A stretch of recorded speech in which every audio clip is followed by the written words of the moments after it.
والصلاة والسلام على سيد الأنبياء والمرسلين وعلى آله وصحبه أجمعين أما بعد সকলকে স্বাগত জানানোর মাধ্যমে আজকের আলোচনা শুরু করছি। আপনারা যারা আজকের আলোচনায় অংশ নিয়েছেন, আপনারা আগামীকাল এবং পরশুদিনের আলোচনায় অংশ নেবেন ইনশাআল্লাহ। আমাদের সামনে বেশ দীর্ঘ আলোচনা রয়েছে। আমি মূলত আজকে যা আলোচনা করব এক ঝলকে তা সংক্ষেপে সবাইকে জানিয়ে দিতে চাই। আমি সাধারণত উচ্চাকাঙ্ক্ষা নিয়ে শুরু করি যে নির্দিষ্ট একটি লক্ষ্যমাত্রায় আলোচনা শেষ করব, তবে সময় ফুরিয়ে যাওয়ায় কখনোই সে পর্যন্ত পৌঁছতে পারি, কিন্তু আমি আশা করাটা অব্যাহত রাখবো ইনশাআল্লাহ। তো ধারাবাহিক এই আলোচনাটির উদ্দেশ্য হলো হজ মৌসুম সমাগত, আর অবশ্যই একজন মুসলিমের আধ্যাত্মিক বৎসরের দুইটি উপলক্ষের মধ্যে হজ অন্যতম।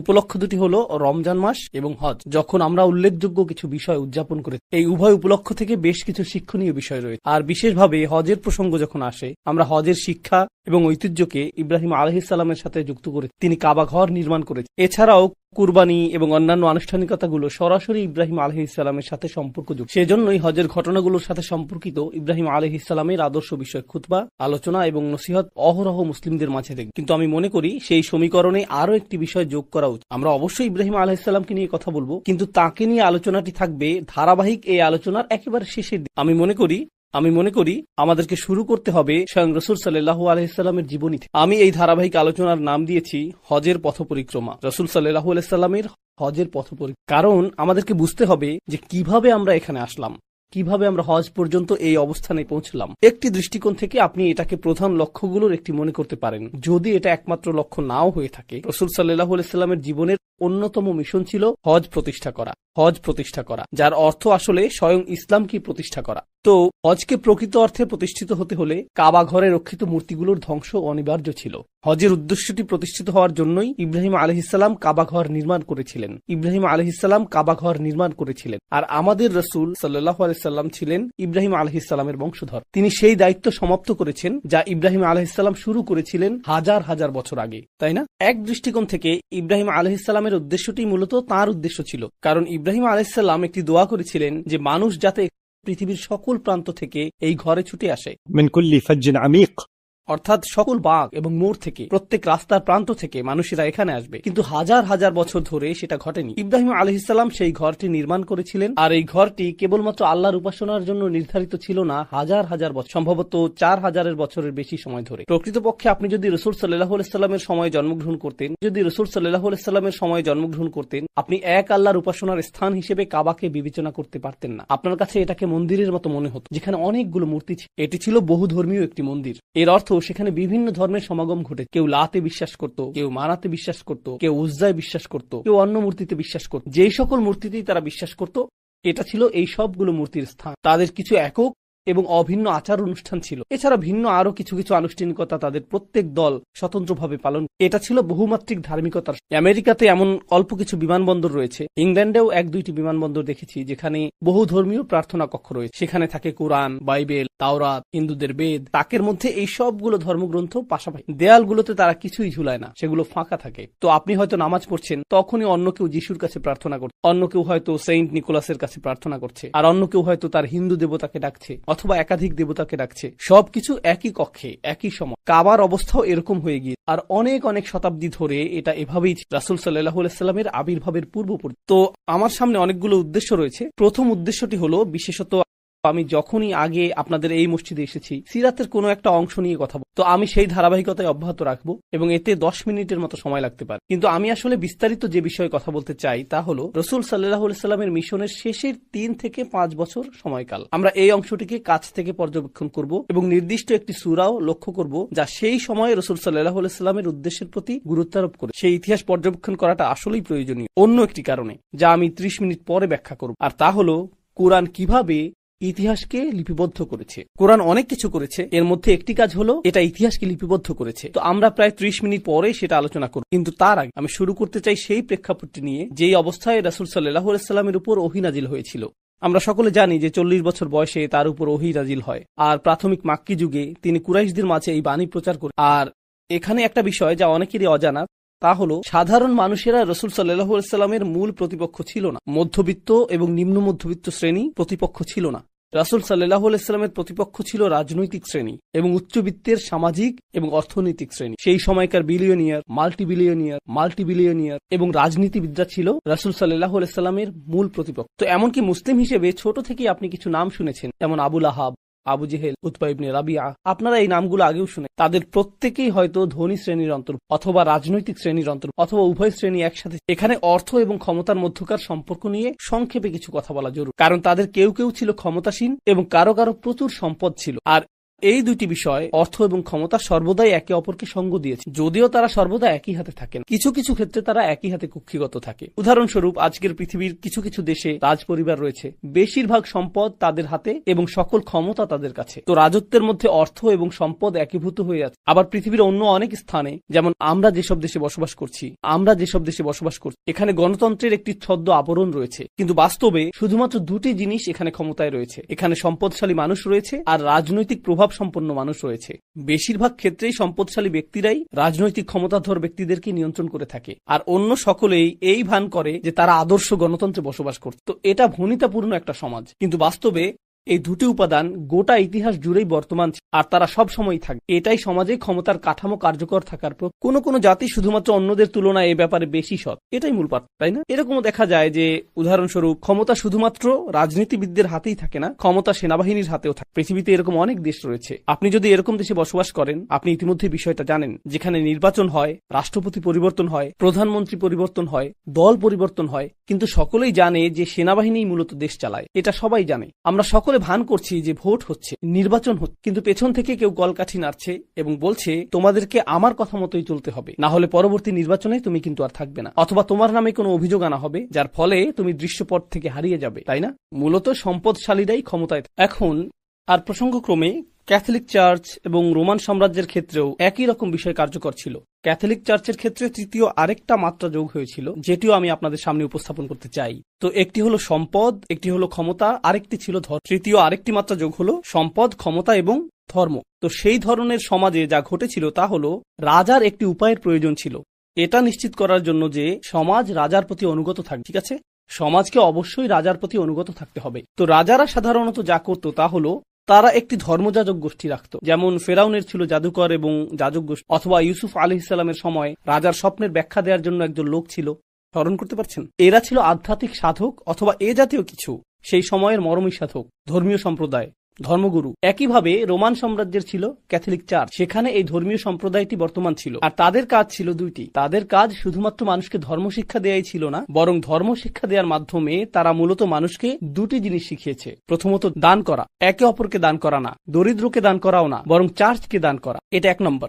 আর দ্বিতীয়ত রাজার জন্য প্রার্থনা করা অথবা রানীর জন্য প্রার্থনা করা, সৃষ্টিকর্তা রানীকে রক্ষা করুন। তাদের এই দুইটি কাজ ছিল। তারা মানুষের কাছ থেকে অর্থ সংগ্রহ করত তাদের পরকালে মুক্তির উদ্দেশ্যে, আর তারা এটা নিশ্চিত করত যে মানুষ যাতে রাজার অনুগত থাকে, কারণ সৃষ্টিকর্তার আশীর্বাদেই রাজা রাজত্ব পেয়েছেন।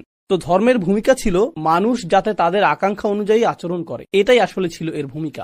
এখন আমাদের সময়ে যা ঘটছে, নতুন প্রজন্মের জন্য ধর্মগুলো ব্যাপকভাবে অপ্রাসঙ্গিক হয়ে পড়ছে, তাই না? তাদের পিতামাতাগণ অনেক বেশি চার্চমুখী, মন্দিরমুখী, এমনকি মসজিদমুখী ছিল, কিন্তু পরের প্রজন্ম সেরকম না। তো এজন্য বিদ্যমান ক্ষমতা কাঠামোকে নতুন এক ধর্ম আবিষ্কার করতে হবে। কিভাবে তারা মানুষকে জড়ো করবে, কিভাবে তারা মানুষকে অনুগত বানাবে। তো গণমাধ্যমগুলো এখন নতুন ধর্মীয় সত্তায় পরিণত হয়েছে। গণমাধ্যম বলতে সামাজিক মাধ্যম, বিনোদন মাধ্যম, সংবাদ মাধ্যম, এরাই এক হিসেবে আমাদের সমাজে ধর্মের স্থানটি দখল করতে শুরু। তো আগে ছিল ধর্মীয় কাঠামো, যা মানুষের মনে প্রতিনিয়ত বিশেষ ধরনের বার্তা পৌঁছে দিত, কিন্তু এখন গণমাধ্যমগুলোই মানুষের মাঝে বিশেষ ধরনের বার্তা ছড়িয়ে দিচ্ছে। এই আলোচনা অন্য আরেক সময় করা যাবে। আসুন আমরা রাসূল সাল্লাল্লাহু আলাইহি ওয়াসাল্লামের সিরাতে ফিরে যাই, যেখান থেকে আলোচনাটির সূচনা হয়েছিল। রাসূল সাল্লাল্লাহু আলাইহি ওয়াসাল্লাম যখন তার বাণীটি লা ইলাহা ইল্লাল্লাহ প্রথম ঘোষণা করলেন, এটা ছিল বড় একটা ধর্মীয় সমস্যা।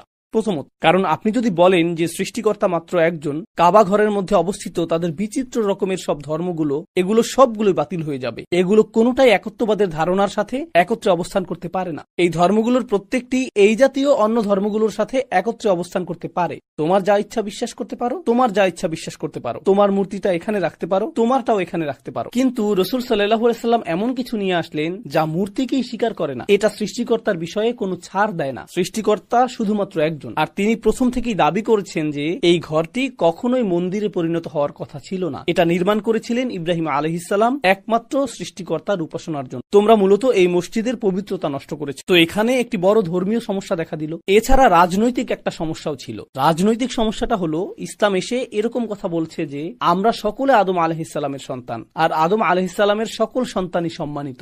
আমরা যদি সকলেই আদম আলাইহিস সালামের সন্তান হই, এর অর্থ আক্ষরিকভাবেই আমরা সকলে জন্মগতভাবে সমান। যদিও আমরা জন্মগতভাবে বিভিন্ন স্থানের, আপনি এই গোত্রের হতে পারেন, সেই গোত্রের হতে পারেন। আপনার গোত্রের কোন জিনিসটা নিয়ে আপনি গর্ব করেন? আপনার পূর্বপুরুষের পরিচয়। কিন্তু তার বাবা কে ছিল? আপনি যদি এভাবে যেতে থাকেন, সকল মানুষের পিতাকে আদম আলাইহিস সালাম, যার অর্থ আমরা সকলেই মানবতার গোত্রের সদস্য, আমরা সকলেই সমান। বুঝতে পারছেন? তো গোত্রীয় শ্রেষ্ঠত্ব সাংঘাতিক এক সমস্যা হয়ে দাঁড়িয়েছিল। যদি সকল মানুষ সমান হয়, আপনি কোন গোত্রের সেই বিবেচনায় শ্রেষ্ঠত্বের দাবি করতে পারেন না। সকলের মৌলিক অধিকারগুলো সমান। তো এটা ছিল আরেকটা সমস্যা। এখন কুরাইশরা আর শ্রেষ্ঠত্বের দাবি করতে পারবে না, এমনকি তাদের নিজেদের ভিতরেও শ্রেণী বিভাগ ছিল। এখন তারা আর এটা চর্চা করতে পারবে না। অন্য আরো সমস্যাও ছিল। কোরআন অগ্রসর হওয়ার সাথে সাথে এই সমস্যাগুলো উদ্ভূত হতে শুরু করলো। উদাহরণস্বরূপ আল্লাহ বলছেন, فذلك الذي يدع اليتيم ولا يحض على طعام المسكين। প্রাথমিক এই ওহী বলছে এমন ব্যক্তি সম্পর্কে যে এতিমকে ধাক্কা দেয় এবং দরিদ্রকে আহার করায় না। এখানে দরিদ্রকে উদ্দেশ্য করে বলা হচ্ছে না, এখানে বলা হচ্ছে ধনীদের উদ্দেশ্যে। এখানে সেই ধনীদের উদ্দেশ্যে বলা হচ্ছে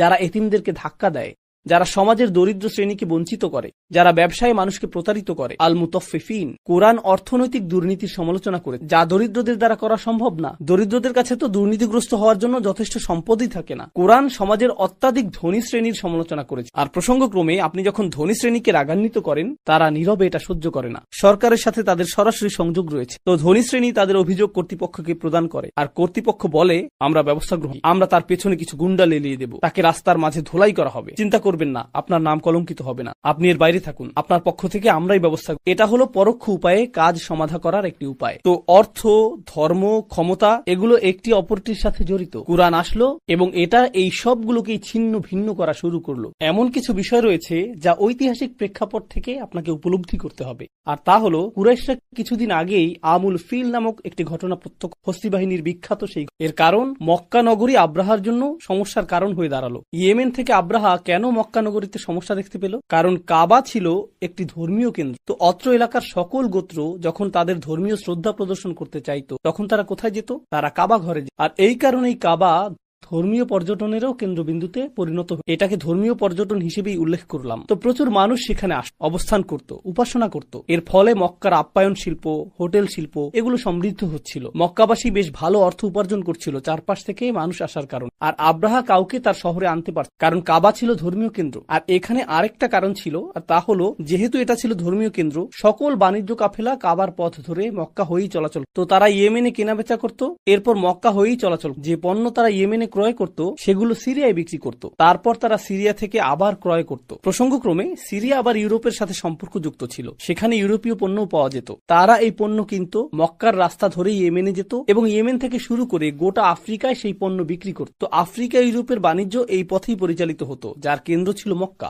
আর এর পেছনে একমাত্র কারণ ছিল এটা যে সকল মূর্তিগুলো সেখানে ছিল, এটাই একমাত্র কারণ। তো যখন ইসলাম আসলো, কোরআন আসলো এবং রাসূল সাল্লাল্লাহু আলাইহি ওয়াসাল্লাম বললেন আল্লাহ ছাড়া উপাসনার যোগ্য আর কোন সৃষ্টিকর্তা নেই, এটা শুধু ধর্মীয় সমস্যাই ছিল না, অর্থনৈতিক ভাবেও এটা ছিল সমস্যাজনক, আবার রাজনৈতিক ভাবেও এটা সমস্যাজনক ছিল। কারণ আমরা যদি সকল মূর্তিগুলো ধ্বংস করে দেই, এই অঞ্চলের সকল গোত্রগুলো আমাদের শত্রুতে পরিণত হবে। তারা সকলে আমাদের ঘৃণা করবে, কারণ আমরা তাদের মূর্তিগুলোকে আক্রমণ করি। তখন আমরা আমাদের চিরাচরিত বাণিজ্য পথে আর চলাচল করতে পারবো না, সেটা আর পারবো না। তখন আমাদের অর্থনীতির এই রাজপথটি বিলীন হয়ে যাবে, কেউ আর এই ঘরে আসবে না। ফলে পর্যটনের অর্থ আসাও বন্ধ হয়ে যাবে, আমরা তো রাতারাতি দেউলিয়া হয়ে যাব, আর মানুষও আমাদের হত্যা করবে। এই জন্য তাদেরকে এটা রক্ষা করতে হবে। এখন আব্রাহা তার নিজের কেন্দ্রের দ্বারা কাবাকে প্রতিস্থাপন করতে চেয়েছিল। আমরা জানি হস্তি বাহিনীর সাথে কি ঘটেছিল এবং সেই অঞ্চলটির মাঝে এর কি প্রভাব পড়েছিল। আরবের সকল গোত্রের মাঝে এই বিশ্বাস তৈরি হলো যে কুরাইশরা অনুগ্রহপ্রাপ্ত মানুষ, কুরাইশরা পবিত্র মানুষ এবং কাবা ঘরটি পবিত্র, অর্থাৎ কুরাইশরা হলো কাবার যথাযোগ্য তত্ত্বাবধায়ক। আর সেজন্যই তাদেরকে ক্ষমতায় রাখতে হবে। তাদের এই ক্ষমতা বরং আরো বেশি বৈধতা পেয়ে গেল হস্তি বাহিনীর এই অলৌকিক ঘটনার মাধ্যমে। এমনকি হস্তি বাহিনীও এই লোকদের কিছু করতে পারে। অতএব আমাদেরকেও সতর্ক হতে। তো সকলেই কুরাইশদেরকে তাদের মতো ছেড়ে দিয়েছিল রাসূল সাল্লাল্লাহু আলাইহি ওয়াসাল্লামের আবির্ভাবের সময় পর্যন্ত। তো যখন এই আদর্শিক সংঘাতের সূচনা হলো, অবশেষে এটা এমন অবস্থায় উপনীত হয় সেখানে রাসূল সাল্লাল্লাহু আলাইহি ওয়াসাল্লাম প্রায় হত্যার শিকার হয়েছিলেন।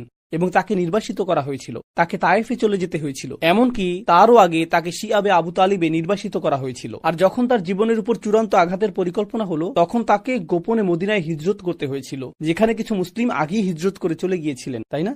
তো এখন রাসূল সাল্লাল্লাহু আলাইহি সাল্লাম মদিনায় রয়েছে, আর প্রথম বছরের মধ্যেই কুরাইশরা বুঝতে পারলো যে এটা বৃহত্তর সমস্যা তৈরি করবে, কারণ আমরা এই সমস্যাটিকে আটকাতে পারিনি। এখন সে যেহেতু মদিনায় রয়েছে, সে হয়তো স্বাচ্ছন্দ্যে তার কার্য পরিচালনা করতে পারবে, অন্য গোত্রগুলো হয়তো মুসলিম হওয়া শুরু করবে। তো কুরাইশরা নিশ্চিত ছিল না যে আমরা কি এই নবীর বিরুদ্ধে, মুহাম্মাদের বিরুদ্ধে যুদ্ধ করব, তাকে এবং তার অনুসারীদেরকে হত্যা করব, মদিনা পর্যন্ত গিয়ে তাদেরকে হত্যা করব, অথবা তারা তো আর আমাদের জন্য সমস্যাজনক না, কারণ তারা দূরে চলে গিয়েছে, এটা এখন অন্য মানুষদের সমস্যা, আমাদের এটা নিয়ে চিন্তিত হওয়ার প্রয়োজন নেই। তো মক্কাবাসীদের দুই ধরনের মতামত ছিল, আমরা কি তাদের পেছনে তাড়া করব, নাকি আমরা তাদেরকে ছেড়ে দেব। আর তারা যদি ক্ষমতাশালী হয়েও যায় সেটাও ভালো, কারণ তারা তো আমাদেরই আত্মীয় স্বজন, সেক্ষেত্রে আমাদের নিজের লোকেরাই ক্ষমতাশালী হয়ে উঠবে।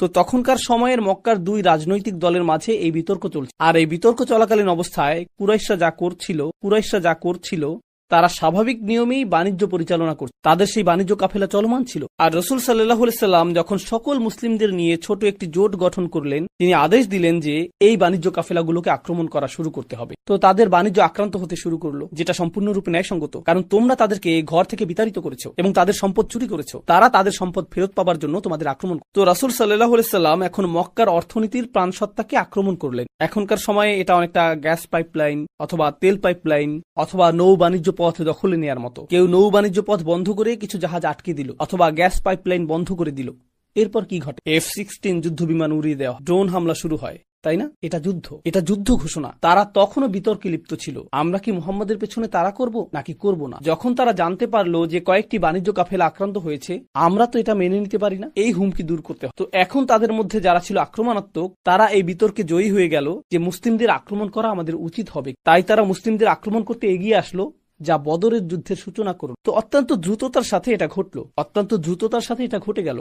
আপনারা ঘটনাটা জানেন, আমি বদরের যুদ্ধের পুঙ্খানুপুঙ্খ বিবরণ দিব না, কিন্তু মুসলিমগণ তাদেরকে বদর যুদ্ধে বেশ অপমানজনক পরাজয় প্রদান করে। আর সেই পরাজয়ের ফলে কুরাইশরা এখন দুটি সমস্যার সম্মুখীন। এক, গোটা অঞ্চলে ছড়িয়ে গেল যে তারা পরাজিত হয়েছে, হস্তি বাহিনীও একসময় তাদেরকে পরাজিত করতে পারেনি, আর এখন তারা কতিপয় লোকের কাছে পরাজিত হলো, যাদেরকে তারা বলতো আরাযিলুনা বাদিয়ার রাই, হীন, অধম, গৃহহীন লোকেরা, অপরাধী, দাস, দুর্বল, নির্বোধ লোকেরা, আর এদের কাছেই তারা পরাজিত। তাদের জন্য এটা ছিল বেশ খারাপ। এর উপরে আরবদের একটা রীতি ছিল, যে আমার মনে হয় না যে কোথাও এখন আর বর্তমান রয়েছে, তাদের নারীরা তাদেরকে প্রচুর অপমানিত করত। অবশ্যই আপনারা এর সাথে পরিচিত নন। তো পরাজিত হয়ে তারা বাড়ি আসলো, আর ও কি ধরনের পুরুষ তুমি যে পরাজিত হয়ে এসেছো, তোমার তো আমাদের মতো চুরি পরে ঘরে বসে থাকাই ভালো ছিল, নারীদের সাথে তোমাদের কি পার্থক্য। সেই যুগে নারীরা তীক্ষ্ণ ভাষার অধিকারী ছিল, আর তারা জানতো যে আপনার আত্মসম্মানে আঘাত করতে ঠিক কোন কথাটা বলতে হবে। তাই গৃহে প্রবেশ করে তারা তীব্র তিরস্কারের শিকার হয়েছে, আর তারা প্রতিশোধ স্পৃহায় দগ্ধ হচ্ছিল। এটা আসলেই খারাপ। বদরের পরাজয়ের পরে তারা প্রফুল্ল চিত্তে বাড়ি ফিরেন, তারা ক্রোধান্বিত অবস্থায় বাড়ি ফিরেছিল, আর তাদের মধ্যে এখন আর ভীতি কাজ করছে না, বরং তাদের মধ্যে প্রতিশোধ স্পৃহা কাজ করছিল। তো পরের বার তারা 1000 সৈন্য নিয়ে আসেনি, তারা এসেছিল 3 থেকে 4000 সৈন্য নিয়ে, রাইট? আর তারা তাদের নারীদেরকেও যুদ্ধক্ষেত্রে নিয়ে এসেছিল। ওহুদের যুদ্ধে তারা তাদের নারীদেরকে নিয়ে এসেছিল, কারণ তারা মনে করেছিল আমরা যদি ভীত হয়ে পড়ি এবং পালিয়ে যাবার চেষ্টা করি, পেছন থেকে নারীরা আমাদের তিরস্কার করবে, কিভাবে তোমরা পালাতে পারছো, তাই না?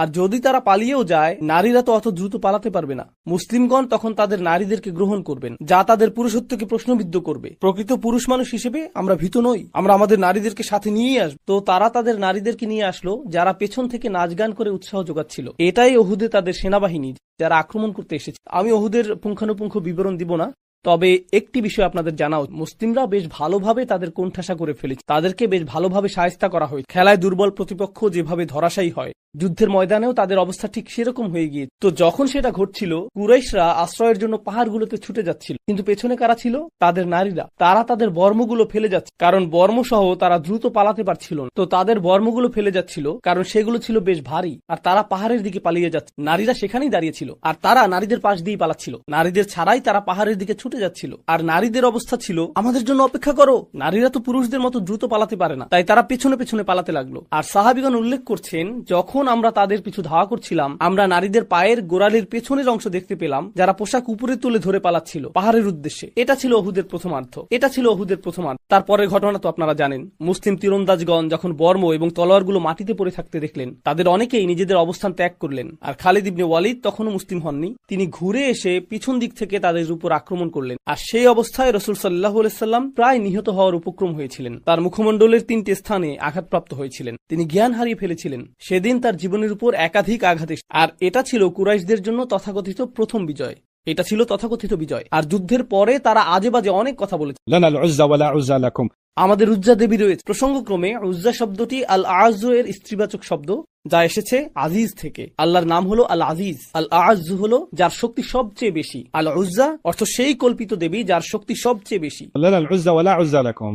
আর আল্লাহ কোরআনে একটি আয়াতের দ্বারা এর জবাব দিয়েছিলেন। যালিকা বিআন্না আল্লাহা মাওলা আল্লাযিনা আমানু ওয়া আন্নাল কাফিরিনা লা মাওলা লাহুম।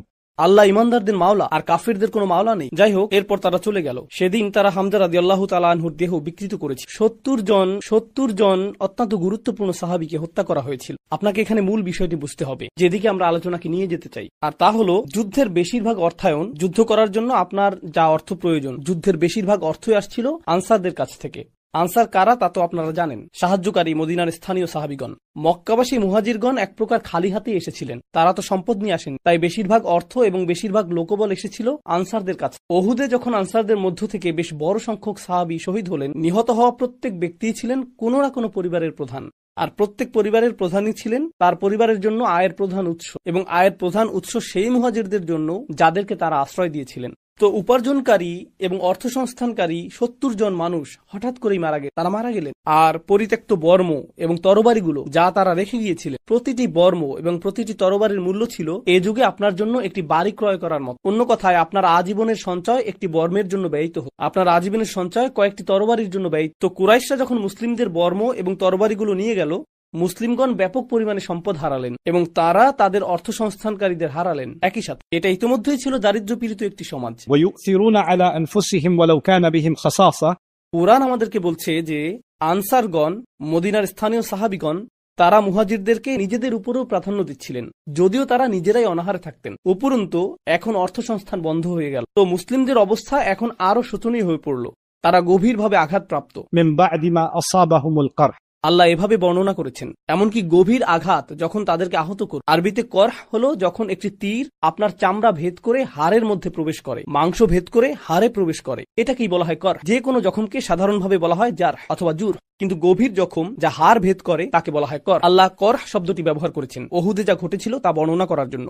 তো এটা ঘটেছিল ওহুদে। এখন মুসলিমগণ আহত। যেহেতু মুসলিমগণ আহত হলেন, কুরাইশরা ফিরে গেল। তারা ভালো বোধ করছে, কিন্তু তারা নিজেদের নির্বুদ্ধিতা উপলব্ধি করলো। তারা বলল, আরে ভাই, আমাদের তো উচিত ছিল তাদেরকে শেষ করে দেয়া। মুসলিমরা শক্তিহীন হয়ে পড়েছিল, ইসলামকে আমরা একেবারে নিঃশেষ করে দিতে পারতাম। জানি না তখন কি হয়েছিল আমাদের। তারা কিন্তু শেষে আতঙ্কিত হয়ে পড়েছিল এবং দ্রুত প্রস্থান করছে। কিন্তু এখন তারা প্রশ্ন করতে শুরু করলো, আরে ভাই, আমরা এই সমস্যাটাকে সমূলে শেষ করে দিতে পারতাম। আমরা একা তাদের বিরুদ্ধে যুদ্ধ করব না। কারণ মক্কার প্রেক্ষাপট বিবেচনায়, কুরাইশদের দৃষ্টিকোণ বিবেচনায় তারা ছিল সৌভাগ্যবান। তারা ওহুদেও পরাজয়ের দ্বারপ্রান্তে। মুসলিমগণ শুধুমাত্র কৌশলগত একটি ভুল করেছে, অন্যথায় এই যুদ্ধেও কাফেররা পরাজিত। পুনরায় তারা একা রাসূল সাল্লাল্লাহু আলাইহি সাল্লামের মুখোমুখি হবার ঝুঁকি নিবে না। তো তারা কি করলো? তারা সেই অঞ্চলের আহবাস এবং বিভিন্ন গোত্রের সাথে আলোচনা শুরু করলো এবং বলল, দেখো, ইসলাম আমাদের জন্য সমস্যাজনক। আমরা ইতিমধ্যেই এই লোকদের সাথে 2 বার যুদ্ধে জড়িয়েছি। মুহাম্মদ এবং তার অনুসারীদের, আমরা সাল্লাল্লাহু আলাইহি সাল্লাম বলি, তারা বলেন, তো সে এবং তার অনুসারীরা আমাদের জন্য সমস্যা হয়ে দাঁড়িয়ে। কিন্তু তারা শুধুমাত্র আমাদের সমস্যা হয়েই থাকবে না, তারা তোমাদের জন্য সমস্যাজনক হয়ে দাঁড়াবে। তো তোমরা যদি চাও,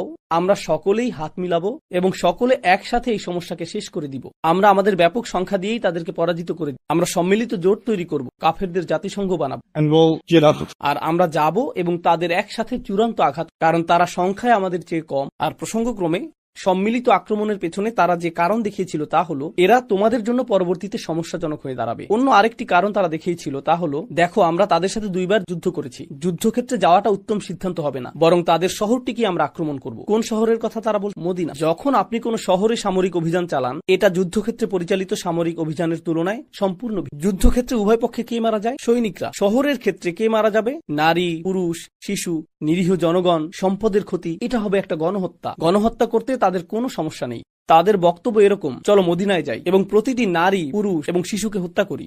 আসো তাদের সবকিছু শেষ করে দিই, আর তারপর গোটা শহরটি আমাদের যুদ্ধলব্ধ সম্পদে পরিণত হবে। এই সম্পদ আমরা সকলে ভাগাভাগি করে নিব।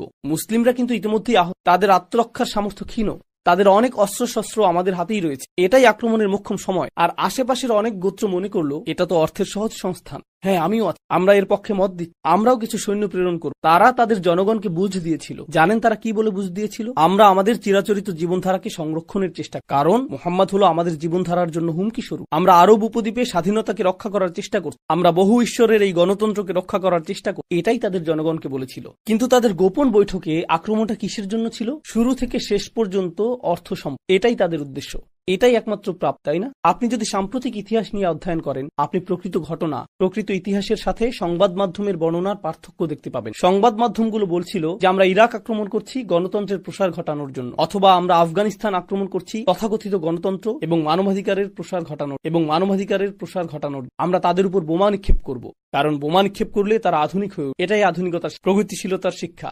বিস্ফোরণের মাধ্যমে শিক্ষা, তাই না? এভাবেই তারা এটা করে। কিন্তু বাস্তব অবস্থাটা কি ছিল? বাস্তব অবস্থাটা ছিল এখানে রাশিয়ানরা ছিল, ওখানে গ্যাসের পাইপলাইন, সেখানে তেলের খনি ছিল। সেই সময়কার তেলের মূল্য, আপনি যদি ইরাক যুদ্ধের সময়কার তেলের মূল্য এবং জ্বালানির মূল্য পর্যবেক্ষণ করেন, সেই অঞ্চলগুলোর কৌশলগত মিত্রদেরকে দেখেন এবং আফগান যুদ্ধের অর্থনৈতিক প্রভাব যদি পর্যালোচনা করেন, তখন দেখবেন যে এর সাথে জাতীয় নিরাপত্তার কোনো সম্পর্ক ছিল না, আর গণতন্ত্রের সাথেও এর সম্পর্ক নেই। এগুলোর কোনোটাই সেখানে ছিল না। মূলত এর পেছনে ছিল এই খনিজ সম্পদ। যুদ্ধগুলো সব সময় এজন্যই সংঘটিত হয়েছে, আর কুরাইশরাও এই চিন্তাই করে। এমন চিন্তা করাটা অতি সরল অধ্যয়ন যে এটা ছিল শুধুই ইসলাম বনাম কুফর। তাদের কুফরের চূড়ান্ত রূপ ছিল দিরহামের প্রতি উপাসনা, অর্থের উপাসনা, সম্পদের উপাসনাও ছিল একটি বড় কারণ। তো এখন মূল কথায় ফিরে আসে, তারা বড় ধরনের একটা আক্রমণের জন্য প্রস্তুত হচ্ছে। একাধিক গোত্রের সমন্বয়ে প্রতিটি গোত্রকে আপনি বলতে পারেন এক একটি দল। আরবিতে দল বোঝাতে হিজব শব্দটি ব্যবহৃত হয়, আর তাদের সমষ্টিকে বলা হয় আহজাব। তো সেই সমষ্টি যারা একত্রিত হয়েছিল, যারা সকল মুসলিমদেরকে হত্যা করার জন্য একত্রিত হয়ে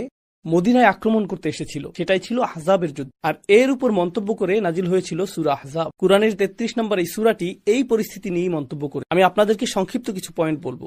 এই পরিস্থিতিতে কি ঘটেছিল? প্রথমত, কিছু বর্ণনা অনুযায়ী তারা এবার 10,000 সৈন্য নিয়ে আসছে। তো 10,000 সৈন্য আসছে। আপনারা জানেন যে সালমান আল ফারিসির পরামর্শ ছিল একটি পরীক্ষা খনন করা, যা তাদের সহজে প্রবেশ করাকে বাধাগ্রস্ত করবে, কারণ মদিনা প্রাকৃতিকভাবেই পেছন দিক থেকে এবং দুপাশ থেকে পর্বত দ্বারা সুরক্ষিত। তো সামনের দিক থেকেই পরীক্ষা খনন করতে হবে, আর এই পরীক্ষা খনন করতে হবে 6 দিনে। তো গোটা শহরটি রাসূল সাল্লাল্লাহু আলাইহি ওয়াসাল্লামের নির্দেশনা অনুযায়ী এই খনন কাজে ব্যস্ত ছিল। তো এটা ঘটলো, এটা ছিল 5ম হিজরির শাওয়াল মাস, আর আল্লাহ কোরআনে এই ব্যাপারে উল্লেখ করেছেন, ইয়া আইয়ুহাল্লাযীনা আমানু উযকুরু নি'মাতাল্লাহি আলাইকুম, হে ঈমানদারগণ, তোমাদের উপর আল্লাহর অনুগ্রহের কথা স্মরণ করো। ইয জাআতকুম জুনুদ, যখন বাহিনীগুলো তোমাদেরকে আক্রমণ করতে এসে, একটি বাহিনী না বরং জুনুদুন, ফাআরসালনা আলাইহিম রিহান ওয়া জুনুদান লাম তারাউহা। তো এরকমটা ঘটেছিল প্রাচীনকালে, যখন আপনি কোনো দুর্গ অথবা সুরক্ষিত শহর আক্রমণের চেষ্টা করতেন, আপনি শহরের চারপাশে অবরোধ তৈরি করতেন, আপনি সরাসরি আক্রমণের চেষ্টা করতেন না, কারণ তারা সুরক্ষিত। তখন কি ঘটবে? এক সময় দুর্গের ভিতর খাদ্য সংকট দেখা দিবে, তাদের উপায় উপকরণ সংকট দেখা দিবে, তারা অনাহারে থাকতে শুরু করবে এবং আত্মসমর্পণ করবে। তো আপনি শুধু বাইরে থেকে অপেক্ষা করেন যাতে তারা খাদ্য সংকটে পড়ে, আর তারপর তারা আত্মসমর্পণ করবে। এভাবেই অতীতকালে দুর্গ অথবা সুরক্ষিত শহর জয় হতো। তো কুরাইশরা চিন্তা করছিল, আমরা শুধু শহরের বাইরে অপেক্ষা করব। এটা ঠিক যে আমরা পরীক্ষা অতিক্রম করতে পারছি না, আমরা চেষ্টা করেছি, আমাদের শুধু অপেক্ষা করতে হবে। এক সময় তাদের খাদ্য এবং পানীয়ের যোগান নিঃশেষ হয়ে যাবে, আগে অথবা পরে তাদেরকে বেরিয়ে আসতেই হবে, আর যখন তারা বের হবে আমরা তাদেরকে ধরে ফেলবো। তো তারা অপেক্ষা করছিল, কিন্তু সেখানে কি শুধুই কুরাইশরা ছিল? তারা অনেকগুলো গোত্র সাথে করে নিয়ে এসেছিল, তাই না? এই গোত্রগুলো সবাই প্রচুর অর্থ ব্যয় করেছে এখানে এসে সেনা ছাউনি স্থাপনের জন্য। সেনা ছাউনি স্থাপন করাটা ব্যয়বহুল, তাঁবু খাটানো, পশুদের খাবারের সংস্থান, সৈন্যদের খাবারের ব্যবস্থা, সবকিছুর নিরাপত্তা রক্ষা, খাবার রান্না করা, অসুস্থ সৈনিকদের জন্য জরুরি হসপিটালের ব্যবস্থা করা, তাদের অস্থায়ীভাবে গোটা একটা শহর স্থাপন করতে হয়, আর তাদেরকে সেখানে অবস্থান করতে হয় সপ্তাহের পর সপ্তাহ। মুসলিমগণ যখন মদিনাতে অবরুদ্ধ হয়েছিলেন, তখন আল্লাহ কি করলেন? আল্লাহ কোরআনে বলেছেন, ফাআরসালনা আলাইহিম রিহান, আমরা তাদের বিরুদ্ধে একটি বাতাস প্রেরণ করলাম। তো মরুভূমিতে যখন বালি ঝড় আসে, তখন মানুষের চোখে বালি প্রবেশ করে, মানুষের মুখে বালি প্রবেশ করে, এটা পশুদের চোখে প্রবেশ করে। এই বাতাস সেই চুলাগুলোকে উল্টে দেয় যেখানে খাবার রান্না হচ্ছিল। এরপর তাঁবুতে আগুন ধরে যায়, ঘোড়াগুলো দৌড়ে চলে যায়, আর উটগুলো ছুটাছুটি করতে থাকে। তারা এটা নিয়ন্ত্রণ করতে পারেন, এটা নিয়ন্ত্রণের বাইরে চলে যায়। অবস্থা এমন হয় যে কোনো কোনো গোত্র হাল ছেড়ে। আমরা ভেবেছিলাম এটা অর্থসংস্থানের সহজ উপায়, কিন্তু এখন আমাদের মনে হচ্ছে ফিরে যাওয়াটাই উত্তম। তাদের কেউ কেউ চলে যেতে শুরু করলো, আর এক পর্যায়ে কুরাইশরা দেখলো এভাবে এটা আর চলবে না, তো তারাও মক্কায় ফিরে গেল। যুদ্ধ আসলে সংঘটিত হয়নি, তাদের সমগ্র প্রচারণাটি ব্যর্থ হয়ে গেল। প্রচারণাটির উদ্দেশ্য ছিল গণহত্যা, কারণ তারা শহরের ভিতরে প্রবেশ করবে এবং সেনা অভিযান পরিচালনা করবে। কিন্তু সেই প্রচারণাটি ব্যর্থ হলো এবং তারা ফিরে গেল। এখন ফলশ্রুতিতে যা ঘটল, কুরাইশদের ভাবমূর্তি চরমভাবে ক্ষুণ্ণ। কারণ এখন তারা শুধুমাত্র মুসলিমদের কাছে 3 বার পরাজিতই হয়নি, বরং তারা অন্য গোত্রগুলোরও প্রচুর অর্থ বিনষ্ট করে। তোমাদের কথা সেখানে যেতে সম্মত হয়েছিলাম, কারণ এটা হবে অর্থ উপার্জনের সহজ পন্থা। সহজ পন্থা। আমরা মরুভূমিতে গিয়ে অবস্থান করলাম, কয়েক সপ্তাহ ধরে নিজেদেরকে কাবাবে পরিণত করলাম, আর এরপর ফিরে আসলাম। তোমরা আমাদের এতগুলো অর্থ নষ্ট করেছ। তোমাদের যদি আবারও কোনো অনুরোধ থাকে তখন অন্য কারোর সাথে কথা বলবে, আমরা আর কথা বলতে চাই না। এখন তারা বিশ্বাসযোগ্যতা হারালো, তারা আস্থা হারালো এমন মানুষদের কাছে যারা তাদেরকে ক্ষমতাধর এবং সম্মানিত কুরাইশ হিসেবে বিবেচনা করত। তো এটা ছিল সেই অঞ্চলে কুরাইশদের রাজনৈতিক কেন্দ্রবিন্দুতেই তাদের চরম অধঃপতন। রাজনৈতিক কেন্দ্রবিন্দুতেই তাদের চরম অধঃপতন। এখন এই সব কিছু বলার পরে আমাদেরকে পরবর্তী ধাপে যেতে হবে, আর মূলত এটাই আপনাদের সাথে আমি আলোচনা করতে চেয়েছি। এতক্ষণ আমি যা বললাম তা ছিল ইতিহাসের গুরুত্বপূর্ণ এই ঘটনাগুলো উল্লেখের মাধ্যমে প্রেক্ষাপট তৈরি করা, যেটা সূরা ফাথ অধ্যয়নের জন্য পথ উন্মোচিত করবে ইনশাআল্লাহ। সূরা ফাথের কিছু অংশ আমরা পরবর্তী পর্বে আলোচনা করব ইনশাআল্লাহ। খন্দকের যুদ্ধের 1 বছর এবং কয়েক মাস পরে রাসূল সাল্লাল্লাহু আলাইহি সাল্লাম একটি স্বপ্ন দেখলেন, আর তিনি স্বপ্নে দেখলেন যে তিনি উমরা করছেন এবং এই উদ্দেশ্যে তিনি মাথা মুন্ডন করছেন। তো তিনি এই স্বপ্নের কথা সাহাবীদেরকে বললেন। এটা বললেন যে আমি এই স্বপ্নটা দেখেছি, আমরা উমরা করতে যাব, আর সমস্যা হলো আপনাকে উমরা করতে মক্কায় যেতে হবে। আর মক্কার অধিবাসীরা 1 বছরের কিছু বেশি সময় আগে, প্রায় 14-15 মাস আগে তারা আপনার দোরগোড়ায় এসেছিল। আপনার শহরের প্রত্যেক নারী, পুরুষ এবং শিশুর রক্ত ঝরানোর প্রতিজ্ঞা নিয়ে তারা গণহত্যার জন্য উন্মাদ হয়ে গিয়েছে। আর এখন আপনি একটি স্বপ্ন দেখলেন যে আপনি সেখানে যাবেন এবং উমরা সম্পন্ন করবেন। আরবদের জন্য কোমরে তরবারি রাখা ছিল পোশাক পরিধানের মতো। তরবারি ছাড়া তারা নিজেদেরকে উলঙ্গ মনে করত, তারা এটাকে অস্ত্র হিসেবেই বিবেচনা করত না। এটা অনেকটা এরকম, আপনি যখন আমেরিকার ড্যালাস শহর থেকে বের হয়ে কিছুটা প্রত্যন্ত এলাকায় যাবেন, সেখানে আপনার এই ধারণা করা উচিত না যে কাউকে অস্ত্রহীন অবস্থায় দেখবেন। আমি কয়েকবার এরকম এলাকায় গাড়ি চালিয়ে গিয়েছি, আর সেখানকার পেট্রোল পাম্প গুলোতে বেশ মজা পেয়েছিলাম সাইনবোর্ড গুলো দেখে। সেখানে লেখা ছিল আমরা পুলিশে খবর দেই না, আর পাশেই একটা পিস্তলের ছবি। সেই সময়ে আরবরা এরকম ছিল, তারা সব সময় তরবারি সাথে রাখতো। কিন্তু যখন আপনি যুদ্ধ করতে যান, আপনি বর্ম, তরবারি, তীর, ধনুক, বর্ষা নিয়ে যান, আপনি সামর্থ্য অনুযায়ী সবকিছু নিয়ে যান। কিন্তু আপনি যখন হজ করতে যান তখন শুধু আত্মরক্ষার জন্য হালকা অস্ত্র বহন করেন, এর বেশি কিছু না। মিকাত অতিক্রম করার পর আপনি ইহরাম পরিধান করেন, তো আপনি মূলত অরক্ষিত। আর আপনি সাথে করে শত শত কুরবানির পশু নিয়ে যান। প্রকৃতপক্ষে গ্রন্থগুলোতে উল্লেখ রয়েছে 1400 মুসলিম এই সফরে রাসূল সাল্লাল্লাহু আলাইহি সাল্লামের সঙ্গ দিতে সম্মত হয়েছিলেন।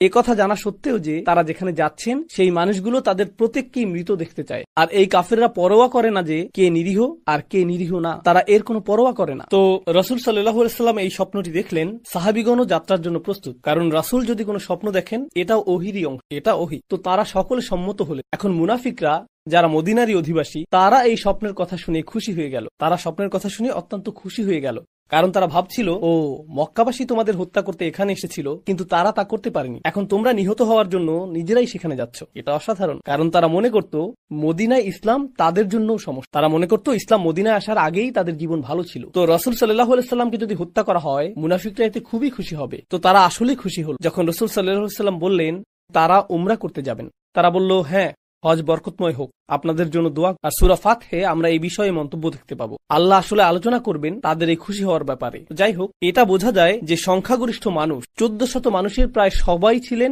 প্রকৃত ঈমানদার, একজন ব্যক্তি ছাড়া। আমরা সেই একজনের ঘটনা পরে আলোচনা করব। এখন তারা সকলে রওনা দেওয়ার সিদ্ধান্ত নিলেন। তো তারা মিকাতুল মদিনা জুল হুলাইফাতে গিয়ে পৌঁছলেন, যেখানে রাসূল সাল্লাল্লাহু আলাইহি ওয়াসাল্লাম পশুগুলোকে জড়ো করলেন। এখন এই পশুগুলোকে হজের জন্য বিশেষভাবে চিহ্নিত করা হলো। এখন বিষয়টা আনুষ্ঠানিকভাবে জানা গেল। প্রসঙ্গক্রমে কুরাইশরা 3 বার যুদ্ধে গিয়েছে, কিন্তু যুদ্ধ শুধুমাত্র লড়াই এবং সংঘাতই না, গোয়েন্দা তথ্য সংগ্রহ যুদ্ধের গুরুত্বপূর্ণ। আপনি যদি 1400 মানুষকে চালিত করেন, আপনি এতগুলো পশু প্রস্তুত করেছেন, এরপর আপনি মদিনা ত্যাগ করছেন, এটা কুরাইশদের জন্য কি বার্তা দিবে? এটা বার্তা দিবে যে তারা আসছে এবং তারা আমাদের দিকেই আসছে। তো কুরাইশরা নিশ্চিত করতে চাইলো যে মুসলিমরা যাতে মক্কায় পৌঁছতেই না পারে। তারা এটা নিশ্চিত করতে চাইলো যাতে মুসলিমরা মক্কায় পৌঁছতে না পারে। এটা কেন গুরুত্বপূর্ণ? এটা গুরুত্বপূর্ণ কারণ মুসলিমরা যদি মক্কায় পৌঁছতে পারে, মক্কা হলো পবিত্র ভূমি, শুধুমাত্র ইসলামী মানদণ্ডেই না, বরং কুরাইশদের মানদণ্ডেও। কুরাইশদের জন্য মক্কায় একে অপরকে হত্যা করা বৈধ ছিল না। আর এটা কুরাইশদের মর্যাদা প্রদানকারী বিষয়গুলোর একটি, যেই সেখানে প্রবেশ করবে সে নিরাপদ। তো মুসলিমগণ যদি মক্কার সীমানার মধ্যে প্রবেশ করে, তাহলে তারা তাদেরকে হত্যা করতে পারবে না। তো মুসলিমদেরকে হত্যা করার একমাত্র সুযোগ ছিল যখন তারা পথে থাকবেন, যখন তারা মক্কার পথে ভ্রমণরত থাকবেন, এখনই তাদের ধরতে হবে। তো তারা জানলো কখন মুসলিমরা আসছে। রাসূল সাল্লাল্লাহু আলাইহি সাল্লাম মুসাব বিন সুফিয়ান আল খুজাইকে গুপ্তচর হিসেবে পাঠালেন। আমাদের দিক থেকেও একজনকে পাঠানো হলো কুরাইশরা কি করছে তা গোপনে দেখে আসার জন্য। আর তিনি ফিরে আসলেন এবং বললেন যে তারা আসলে যুদ্ধের প্রস্তুতি নিত। তো তারপরেও রাসূল সাল্লাল্লাহু আলাইহি সাল্লাম সরাসরি মক্কার পথেই রওনা দিলেন।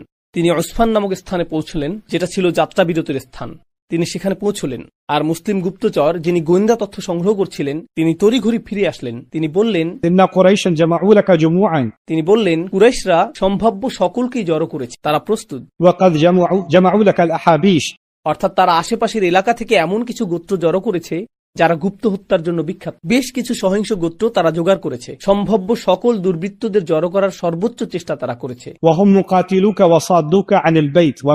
তারা আপনার সাথে যুদ্ধ করবে, তারা আপনাকে কাবা ঘরে প্রবেশ করতে বাধা দিবে, তারা সকল উপায়ে আপনাকে প্রতিহত করবে, তারা দৃঢ় প্রতিজ্ঞ। ঠিক আছে, এই পরিস্থিতিতে রাসূল সাল্লাল্লাহু আলাইহি সাল্লাম বললেন, ইয়া ওয়াইহা কুরাইশ লাকাদ আকালাতহুমুল হারব। তো রাসূল সাল্লাল্লাহু আলাইহি সাল্লাম সেই 1400 মুসলিমকে জড়ো করলেন। এখন তারা তো যুদ্ধের জন্য আসেননি, তারা নিজ গৃহ ত্যাগ করেছিলেন, কারণ রাসূল সাল্লাল্লাহু আলাইহি সাল্লাম একটি স্বপ্ন দেখেছিলেন যে তারা উমরা করবেন। তো রাসূল সাল্লাল্লাহু আলাইহি সাল্লাম সমবেত সাহাবীদের উদ্দেশ্যে কথা বলছেন, আর তিনি বললেন, কুরাইশদের এমন কি সমস্যা হয়েছে, মনে হচ্ছে যেন যুদ্ধ তাদেরকে গিলে ফেলেছে। মাযা আলাইহিম লাউ খাল্লু বাইনি ওয়া বাইনা সাইরিল আরব। কেন তারা আমাকে বাকি আরবদের মাঝে ছেড়ে দিচ্ছে না? আমি তো এখন আর তাদের চেহারার সামনেও নেই, আমি তো এখন আর তাদেরকে বিরক্তও করছি না। কেন তারা আমার সাথে বিরোধ করতে চাইছে? ফাইনহুম আসাবুনি কান আল্লাযী আরাদু ওয়া ইন আযহারানি আল্লাহু আলাইহিম দাখালু ফিল ইসলাম ওয়াফিরিন ওয়া ইল্লাম ইয়াফআলু কাতালু ওয়া বিহিম কুওয়া। তিনি বলছেন, যদি বাকি আরবরা আমাকে পরাজিত করে তাহলে তো তাদের আকাঙ্ক্ষাই পূরণ হবে, আর যদি আল্লাহ অন্যদের বিপরীতে আমাকে বিজয়ী করেন তখন তো কুরাইশরা যুদ্ধ ছাড়াই সহজে ইসলামে প্রবেশ করতে পারবে। কেন তারা যুদ্ধের প্রতি এত আগ্রহী? ওয়া ফামা তাযুন্নু কুরাইশ ফাওয়াল্লাহি লা আযালু উজাহিদু আলা আল্লাযী বা'আসানি আল্লাহু বিহি হাত্তা ইযহিরাহু আল্লাহ আও তানফারিদা হাযিহি সালিফা। তিনি বলেছেন, আমি আল্লাহর শপথ করে বলছি, আল্লাহ আমাকে যে মিশন দিয়ে প্রেরণ করেছেন এর জন্য আমি সংগ্রাম করে যেতে থাকব, যতক্ষণ পর্যন্ত না আল্লাহ হয় আমাকে বিজয় দান করবেন, না হয় এটা বিচ্ছিন্ন হয়ে যাবে। তানফারিদ হাযিহি সালিফাতু, এটাই রাসূল সাল্লাল্লাহু আলাইহি সাল্লাম বলেছিলেন। তিনি মূলত তার সাহাবীদের উদ্দেশ্যে এই ঘোষণা প্রদান করছেন যে যদিও আমি বলেছিলাম যে তোমরা উমরা পালন করতেই যাচ্ছ, কিন্তু তোমাদের নেতা হিসেবে আমি এখন জীবন দিতে প্রস্তুত। আমি সেখানে যাবই, কারণ আল্লাহ আমাকে এই মিশন প্রদান করেছেন। আমি থামবো না। তারা যদি আমাকে হত্যা করতে চায় এটা তাদের ব্যাপার, আল্লাহ তাদের ব্যবস্থা করবেন, কিন্তু যতক্ষণ আমার ঘাড় আমার মাথার সাথে রয়েছে আমি পথ চলা অব্যাহত রাখব। এটাই নেতা হিসাবে তিনি তাদেরকে বললেন। সাহাবীদেরকে এই বাণীটি কি বার্তা দিল? আশিরু আইয়ুহান নাস আলাইয়া। তারপর তিনি তাদেরকে বললেন, তোমরা আমাকে বলো, আমি তোমাদের কাছে শুনতে চাই। আতারাউনা আন আমিলা ইলা আয়ালিহিম ওয়া যারারি হাউলা আল্লাযিনা ইউরিদুনা আন ইয়াসুদ্দুনা আনিল বাইত। মক্কার আশেপাশে তাদের প্রতিবেশী কিছু গোত্র ছিল যাদেরকে কুরাইশরা পাঠাচ্ছিল মুসলিমদের আক্রমণ করার জন্য। এটা অনেকটা এরকম, মাঝখানে প্রধান একটি শহর থাকে আর এর বাইরে চারপাশেও ছোট ছোট শহর থাকে। তো ছোট ছোট এই শহরগুলোর অধিবাসীরাই এসে আক্রমণ করবে। রাসূল সাল্লাল্লাহু আলাইহি সাল্লাম বলছেন, তোমাদের কি অভিমত? আমরা কি ছোট এই শহরগুলো আক্রমণ করব? কারণ তারা আমাদেরকে আক্রমণ করতে আসছে, তাই আমরা প্রতিরক্ষার স্বার্থে তাদেরকে প্রথমে আক্রমণ করতে পারি, আর এভাবে আমরা কুরাইশদের সহায়তা পাওয়ার উৎসগুলোকে শেষ করে দিতে পারবো। তখন কুরাইশরা একা হয়ে পড়বে। আমরা কি এটা করতে পারি? ফাইন ইয়াতুনা কানা আল্লাহু আযজা ওয়া জাল قد قطع عينا من المشركين। কারণ চারপাশের এই গোত্রগুলো যদি এর আগে আমাদেরকে আক্রমণও করে তবুও আমরা তাদেরকে পরাজিত করতে পারবো। সকল অবস্থাতেই আল্লাহ মুশরিকদের এক চোখে বন্ধ করে রেখেছেন। সাধারণত তারা যতটা সহায়তা পায় ততটা তারা পাবে না। ওয়া ইল্লা তারাকনাহুম মাহরুবিন। তো রাসূল সাল্লাল্লাহু আলাইহি সাল্লাম মূলত উপস্থিত সাহাবীদের পরীক্ষা করছেন এবং বলছেন, আমাদের কি এখন যুদ্ধ করা উচিত? তোমাদের অভিমত কি? আমার মনে হয় কুরাইশদের আশেপাশের এই গোত্রগুলোকে, এই পথের কাঁটাগুলোকে আমরা শায়েস্তা করতে পারি। তো আমরা এই কাঁটাগুলো সরিয়ে ফেলবো, এরপর পথ আমাদের জন্য পরিষ্কার। তোমাদের অভিমত কি? আবু বকর সিদ্দিক কথা বললেন। তিনি আসলে বুঝতে পারছিলেন যে রাসূল সাল্লাল্লাহু আলাইহি সাল্লাম উপস্থিত মানুষগুলোর মনোভাব পরীক্ষা করছে। আর এই সাহাবীদের কেন পরীক্ষা করা হলো? কারণ তারা যুদ্ধের উদ্দেশ্যে 3 বার কুরাইশদের মুখোমুখি হয়েছেন। তো তাৎক্ষণিক জবাব ছিল, হ্যাঁ অবশ্যই যুদ্ধ, কারণ এই শত্রুর বিরুদ্ধেই আমরা 3 বার যুদ্ধ করেছি। আবু বকর সিদ্দিক কথা বলে উঠলেন এবং বললেন, ইয়া রাসূলুল্লাহ খারাজতা আমিদান লিহাযাল বাইত। ও আল্লাহর রাসূল সাল্লাল্লাহু আলাইহি সাল্লাম, আপনি এই ঘরের উদ্দেশ্যে বের হয়েছে। কোন ঘরের কথা তিনি বলছেন? কাবা ঘর। লা তুরিদু কাতলা আহাদ। আপনি কাউকে হত্যা করতে চান না। ওয়ালা হারবা আহাদ। এবং আপনি কারোর সাথে যুদ্ধ করতে চান। তিনি বলছেন না যে আপনি এই কাজ করবেন না, বরং তিনি বলছেন, আমি জানি আপনি এরকম করতে চান না। আপনি শুধু একথা বলছেন এটা দেখার জন্য যে মানুষ কি চায়, কিন্তু আপনি তো এটা চান না। ফাতাওয়াজ্জাহ লাহু। তাহলে আপনার মনোযোগ শুধুমাত্র কাবার প্রতি নিবদ্ধ করুন। ফাতাওয়াজ্জাহ লাহু فمن صدنا عنه قاتلناه. আর যে আমাদের পথ রোধ করবে তার সাথে আমরা যুদ্ধ করব। তো আমাদের আগ বাড়িয়ে আক্রমণ করার প্রয়োজন নেই, তারা যদি যুদ্ধ করে তখন আমরাও যুদ্ধ করব। উমদু আলা ইসমিল্লাহ, রাসূল সাল্লাল্লাহু আলাইহি ওয়াসাল্লাম বললেন, আল্লাহর নামে অগ্রসর হও, আল্লাহর নামে যাত্রা অব্যাহত রাখো। তো সর্বসম্মতিক্রমে এটাই এখন সিদ্ধান্ত যে আমরা আল্লাহর নামে অগ্রসর হই। এই ইতিহাসটা কেন গুরুত্বপূর্ণ? কারণ রাসূল সাল্লাল্লাহু আলাইহি ওয়াসাল্লামের পাওয়া ওহী অনুযায়ী প্রথমবার আমরা যখন আল্লাহর ঘরে যাওয়ার সিদ্ধান্ত নিয়েছিলাম, এই ঘরটি তাওয়াফ করা, সাই করা, মাথা মুন্ডন করা, পশু কুরবানি করা, এই সবগুলো আনুষ্ঠানিকতা যেগুলোকে আমরা এখন হজ বলে গণ্য করি, প্রথমবার এটা যখন পালিত হওয়ার উপক্রম হয়েছিল, সেটা ছিল জীবনপণ ঝুঁকি সর্বস্ব একটা প্রচেষ্টা। তাদের সকলেই জীবনের ঝুঁকিতে ছিলেন শুধুমাত্র এই নিয়ত করার জন্য। আর মুনাফিকরা এই সিদ্ধান্তে অত্যন্ত আনন্দিত হয়েছিল। কুরাইশরাও এই সিদ্ধান্তের পর তাদের তরবারিতে ধার দিচ্ছিল। وسلك رسول الله صلى الله عليه وسلم طريقا وعرة عبر ثنية المرار وهي مهبط الحديبية. আর তিনি বললেন আমাদেরকে বিকল্প একটি পথ গ্রহণ করতে হবে, কারণ তারা আমাদেরকে বাধাগ্রস্ত করবে, তখন যুদ্ধ অপরিহার্য হয়ে পড়বে। প্রসঙ্গক্রমে শত্রু সেনাবাহিনীর নেতৃত্বে কে ছিলেন? মুসলিমদের গুপ্তচর সংবাদ দিয়েছিল যে তিনি ছিলেন খালিদ ইবনে ওয়ালিদ, যিনি আমাদেরকে ব্যাপক ক্ষতিগ্রস্ত করেছেন। কখন? ওহুদের যুদ্ধে। একমাত্র কে খন্দক পাড়ি দিতে সক্ষম হয়েছিলেন? আপনারা জানেন সেই পরীক্ষা কুরাইশরা পাড়ি দিতে পারেনি। একমাত্র যার নেতৃত্বে কিছু সংখ্যক লোক পরীক্ষাটি পাড়ি দিয়ে মুসলিমদেরকে আক্রমণ করেছিল, তিনি ছিলেন খালিদ বিন ওয়ালিদ। তো তিনি তাদের সবচেয়ে সফল সেনাপতি। হয়তো তিনি অথবা তার এক গুপ্তচর মুসলিমদেরকে আসফানে দেখেছিলেন, আর তারা দেখেছিলেন যে মুসলিমগণ তাদের সাথে হালকা অস্ত্র, তাদের তরবারিগুলো পাশে রেখে জোহরের নামাজ আদায়। চমৎকার একটা বুদ্ধি পাওয়া গেল। যখন তারা নামাজ পড়ে সেটাই তাদের সকলকে হত্যা করার একটা উত্তম সময়। কতবার তারা নামাজ পড়ে? মনে হয় তাদের পরবর্তী নামাজ হলো আসর নামক তাদের আরেকটা নামাজ রয়েছে। এটা ছিল জোহরের সময়। আমি জোহরের সুযোগটা হাতছাড়া করেছি, কিন্তু আসরের সময় তাদের সকলকে হত্যা করব। তো তিনি প্রস্তুত হচ্ছেন। আর আল্লাহ রাসূল সাল্লাল্লাহু আলাইহি ওয়াসাল্লামের কাছে সালাতুল খৌফ নামক নামাজের একটি পদ্ধতি নাজিল করলেন, যার অর্থ ভীতিকর সময়ের নামাজ। জোহর এবং আসরের মাঝের সময়ে সালাতুল খৌফের ওহী নাজিল হলো। এই নামাজের নিয়মটা কি? তাদের মধ্যে কিছু সৈন্য রাসূল সাল্লাল্লাহু আলাইহি ওয়াসাল্লামের পেছনে নামাজ পড়বেন, যখন অন্যরা পাহারা দিবেন। অর্ধেক নামাজে তারা নামাজ শেষ করবেন, আর বাকিরা এসে বাকি অর্ধেক নামাজ শেষ করবেন। এটা এই সময়ে নাজিল হলো। তিনি আসরের সময় এসে বললেন, এটা তো দেখতে আগের নামাজটার মতো না, কি ঘটনা? তারা এখন প্রস্তুত। তিনি ভাবলেন, আমার কৌশল পরিবর্তন করতে হবে, আমাদেরকে নিজেদের কৌশল নিয়ে পুনরায় চিন্তা করতে হবে। তো তিনি নতুন কৌশল প্রণয়ন করতে মক্কায় ফিরে গেলেন। তিনি সেখানে ফিরে আসার আগেই নবীজি সে স্থান ত্যাগ করেছিলেন। তিনি হুদাইবিয়া নামক স্থানের অভিমুখে যাত্রা করলেন। কিন্তু হুদাইবিয়াতে পৌঁছার জন্য আপনাকে তীক্ষ্ণ প্রস্তরময় পথ অতিক্রম করতে হবে। আপনারা হয়তো মরুভূমিতে এরকম তীক্ষ্ণ প্রস্তরময় অঞ্চলে গিয়ে থাকবেন। আপনি যদি উমরা করতে মক্কা গিয়ে থাকেন, অথবা মক্কা ও মদিনার মাঝখানে গাড়িতে ভ্রমণ করেন, আপনি কিছুটা দূরে পাথর দেখতে পাবেন, আর সেগুলোর বেশিরভাগই সমতল এবং মসৃণ পাথর। কিন্তু এমন কিছু স্থান রয়েছে, যেমন নিউ মেক্সিকোতে আমি কিছু স্থান দেখেছি, ক্যালিফোর্নিয়াতেও কিছু স্থান রয়েছে যেখানে এমন পাথর রয়েছে যা খুবই ধারালো। এর উপরে আপনি পা রাখতে পারবেন না, আপনার পা কেটে যাবে। সেখানে উভয় পাশে এই ধরনের বড় পাথর ছিল। 1400 মানুষ তাদের বহনকারী পশুগুলোকে সাথে নিয়ে এই পথে যেতে পারবেন না। কিন্তু তারা জানতেন যে এটাই একমাত্র পথ যার মাধ্যমে তারা কমপক্ষে হুদাইবিয়াতে পৌঁছতে পারবেন। হুদাইবিয়া হলো নিরাপদ এলাকার ঠিক সীমান্তে অবস্থিত। নিরাপদ এলাকার অর্থ আপনি হারাম এলাকার ভিতরে প্রবেশ করবেন, তখন কেউ আপনাকে আক্রমণ করবে না। তো তারা হুদাইবিয়াতে পৌঁছলেন, যেখানে সাধারণত তাদের যাওয়ার কথা না। কিন্তু মক্কাগামী প্রধান সড়কটি এড়িয়ে যাওয়ার জন্য তারা এই পথটি গ্রহণ করলেন। এই পথে তারা রক্তাক্ত হয়েছেন। আর এই পথ সম্পর্কে রাসূল সাল্লাল্লাহু আলাইহি ওয়াসাল্লাম বলেছিলেন, মান ইয়াসউদু ثنية المرار فإنه يحط ما حط عن بني إسرائيل। অর্থাৎ যে উপত্যকায় উঠবে এবং মিরার পাহাড়ের এই সরু পথ অতিক্রম করবে, এই 1400 মানুষ এবং তাদের পশুগুলোর মধ্যে যারাই এই পথ অতিক্রম করবে, তারা সেই অবস্থার মধ্য দিয়ে যাবে যেমনটা বনী ইসরাইল গিয়েছিল, যখন আল্লাহ তাদেরকে বলেছিলেন, উদখুলুল বাবা সুজ্জাদান, শহরের দরজা দিয়ে প্রবেশ করো, এটা তোমাদের জন্য পরীক্ষা। ঠিক যেমন বনী ইসরাইলকে পরীক্ষা করা হয়েছিল একটি শহরে প্রবেশ করার সময়। আর এই অভিযানে অংশ নেওয়া প্রত্যেকের জন্য তিনি জান্নাতের প্রতিশ্রুতিও দিয়েছিলেন, একজন ব্যক্তি ছাড়া। তারা বললেন, কোন একজন ব্যক্তি? তিনি বললেন, লাল উটের অধিকারী একজন ব্যক্তি। তারা বললেন, লাল উটের অধিকারী কে এই ব্যক্তি? তখন দেখা গেল যে কাফেলার একেবারে শেষ প্রান্তে এক ব্যক্তি বলছে, তোমরা কি আমার লাল উটটি দেখেছো? তো অপরজন বললেন, সম্ভবত আমি তোমার ব্যাপারে শুনি, আমি নিশ্চিত যে রাসূল সাল্লাল্লাহু আলাইহি ওয়াসাল্লামের কাছে গিয়ে তোমার উচিত তোমার জন্য দোয়া করতে বলা। আর সে বলল, তোমার সঙ্গীর দোয়াতে আমার কোনো আগ্রহ নেই, আমি শুধুই আমার উট নিয়ে চিন্তিত। আর এটাই প্রদর্শন করছে যে সে আন্তরিকতা সহকারে সেখানে যায়নি, সেই ছিল সেখানকার একমাত্র মুনাফিক। আর রাসূল সাল্লাল্লাহু আলাইহি সাল্লামকে তার ব্যাপারে ওহী প্রদান করা হয়েছিল। এটা এই ইঙ্গিত প্রদান করে যে এই অভিযানের বাকি সকলেই ছিলেন প্রকৃত ঈমানদার, যেটা সূরা ফাতহেও নিশ্চিত করা হয়েছে। এই সূরাটি নাজিল হয়েছিল